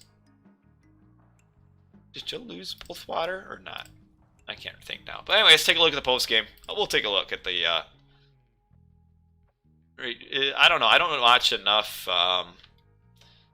Yeah, Joe was sick recently. So Joe isn't at full power. But, well then, you don't win. So who cares? If you win in a tournament, you win in a tournament. You lose in a tournament, you lose in a tournament. Who really cares if you're at full power or not? People use that excuse way too much. If you lost, you're worse. And that's okay. It's okay to be worse. Look at me. But anyway, yeah, the economy is just a big difference here. This is when Joe had to go forward, and there was that raid on his economy as well. So he fell behind in economy, had to sacrifice in order to get the town center, and it didn't quite work out for him. Kill-loss ratio is pretty similar, but just fighting at that town center advantage and then kind of having to go all out to get it. I just think that Joe, even though he got kind of pushed into a corner, he said he isn't rusty. Well, good for Joe then. Good for Joe to say that, because that is a very common excuse. Sometimes you just have to say, you know what, you played better, and that's it. reDo played this series very well, except for the first game. reDo's first game was pretty poor, but the rest of it, Red Vans, you're coming at the very end, so if you don't want to know spoilers, go away, because the series is over. I'm about to go to bed. But well played by reDo here, all series long. For your own edification. Go away if you don't want to get spoiled. reDo played this series very well, all along, except for game one. I think I really have looked at all the post-game I really care about. And yeah, Joe is just... When you're down 4-2 town centers, what you need to do is as soon as you get up to Mythic, you need to be ready to push through right away, because it's all about time. And you only have so much time to push through. So what Joe needed to do, and he could have, is just finish these walls and just get your siege workshops here and then catapult right away. And potentially you could do that both sides, though I think that'd be a little greedy. So I think you just right away, you wall, catapult, and maybe even meteor all at the same time, just to get control of your town center as soon as you can. And Joe was just a little slow to do that, which gave reDo time to kind of stabilize and push back. But anyway, that's the series, 3-2. I love 3-2s. That was awesome. Let's finish up with our overlay here. And he did. Yeah, I'm right. I feel like reDo did play on the water both maps better than Joe. And it shows because reDo won the Midgard. reDo won the Anatolia. And Joe won the land maps except for Alfheim, where Joe's Ra was just not where it needed to be there. So that's your game card right there. Joe First Blood, Odin, Arctic Craters. reDo won the next two. Joe won Watering Hole. Pretty long match that was really close, and it came down to water, though, on the Watering Hole. And then reDo wins on Anatolia. So that is the series. So, wait, I will show you guys the brackets. I'll update them now. And for the quarterfinals. So if you haven't watched the other quarterfinals, this is now the fourth and last quarterfinal that I did. So I have done all the quarterfinals, but if you haven't watched them all, now is your time to turn away from the stream. In which case, thanks for watching. Yeah, the double elimination didn't quite accomplish exactly what we wanted last tournament. But anyway, let's get to our tournament brackets here. And we will put in the scores. So Kimo, again, we're going to start spoiling. Kimo, 3. We can almost give Shelty -1. Moore was the winner. 3-1. Spoilers, dudes. Skady, winner. 3-1. And reDo, the winner. 3-2. So, your semifinalists, Kimo versus Moore. Interesting matchup. And Skady versus reDo. Also interesting matchup. I think reDo will beat Skady. And I think Kimo will beat Moore. But Moore could surprise people. Because I actually do believe that Kimo is weak. Kimo's weakness, I think, is Oranos. So I think Moore could potentially beat Kimo with Oranos. Because I think Kimo can lose to Moore's Oranos. Can. Will he? The likelihood is no. And I'll also take a look. So, Nine did point something out that I was also going to say. We look at the two divisions here. And Phoenix swept out Colossus out of the playoffs. Kimo beat Shelty. Skady beat IKill. Moore beat Matrius. reDo beat Joe. And more spoilers for you guys. Mr. Boat beat Swiss Boy. Sun Tzu beat Brickhead. And Shadowfax didn't have to play anybody because Nolas decided to disappear. So actually, in the first round of the playoffs and postseason, Phoenix 6 wins, Colossus 0. So, which was the better division overall? I guess, well, we can say in the end, Phoenix. But anyway, it's way past my bedtime. The great thing about kids is they wake up early every day, ready to go. So, in 6.5 hours, I will have kids ready to go. So, very interesting. Very interesting. Very interesting. Anyway, that is it for tonight. So thanks everybody for watching. Tuning in for a nice 3-2 series. It was Egyptian. So I know some people don't like it. I did know the result of the series going into it, so I hope I did a good job in making it seem like I didn't know the result. I didn't know how the individual games worked out, though, so that helped. I mean, obviously, I knew reDo was going to win the last game, but the other games I really didn't know. But yeah, so we're into the semifinals. We have a semifinal this Saturday will be one, and it looks like the other semifinal will be next Saturday. So, yeah, I think you guys, I don't know if there were any. So, there, yeah, Bolesh, I just answered your question. So, this Saturday, I believe it's this Saturday, at like 19 GMT or something. Maybe Sunday. Might be Sunday. Is Skady versus reDo. And then next Saturday, be Kimo versus Moore. So a little bit of a delay, but I guess that's all right at this point. But we do have a few other games as well. Not to leave out the people playing to go to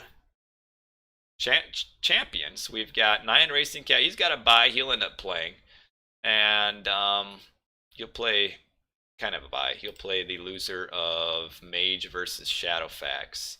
And then we've got Domintas playing against... Let me pull up the Discord. Let me look quick here.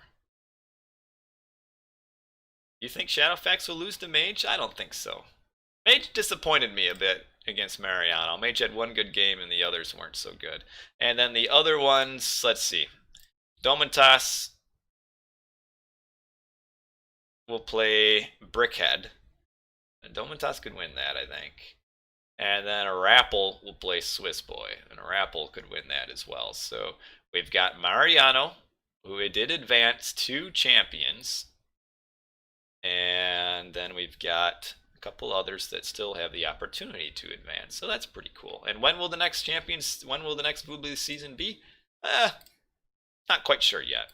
But a few weeks. Not weeks. A few months. And while we'll probably have a similar style, there'll be some differences just based on how the first season went. But overall, what is the prize pool? Okay, good question. So the prize pool is $40 went to the winner of the number ones and challengers. So Mage lost. Mariano got $40. But the big prizes are, of course, first, second, and third. We've got first place gets $360, second gets $200, and third gets $100. So those are the prize pools. I think for the next season we might vary it a little bit and we'll award people for winning their regular season division, and then have a little bit less of the money put into the final results, you know. But we'll see. But yeah, we'll probably change things slightly for the next season. But I think overall, for the number of matches that we had, with the number of players, this tournament so far has gone really, really well. So we're pretty happy about that. So that is that. Anyway, I could sit and talk for you guys for a little bit, but it's 12:30 and I gotta go to bed. So thanks again for watching. I appreciate all the comments and the people watching along. It was a good time, a good match, and I will catch you guys. I have one more stream this weekend, and then that might be it. I gotta work an extra day of overtime, and my wife has her in-laws coming, stay for a day, which that's actually okay, I guess, but it is, or no, my in-laws are coming, not the wife's in-laws, because that'd be my family. Yeah, that's it. So thanks for watching, everybody. Hope you guys enjoyed.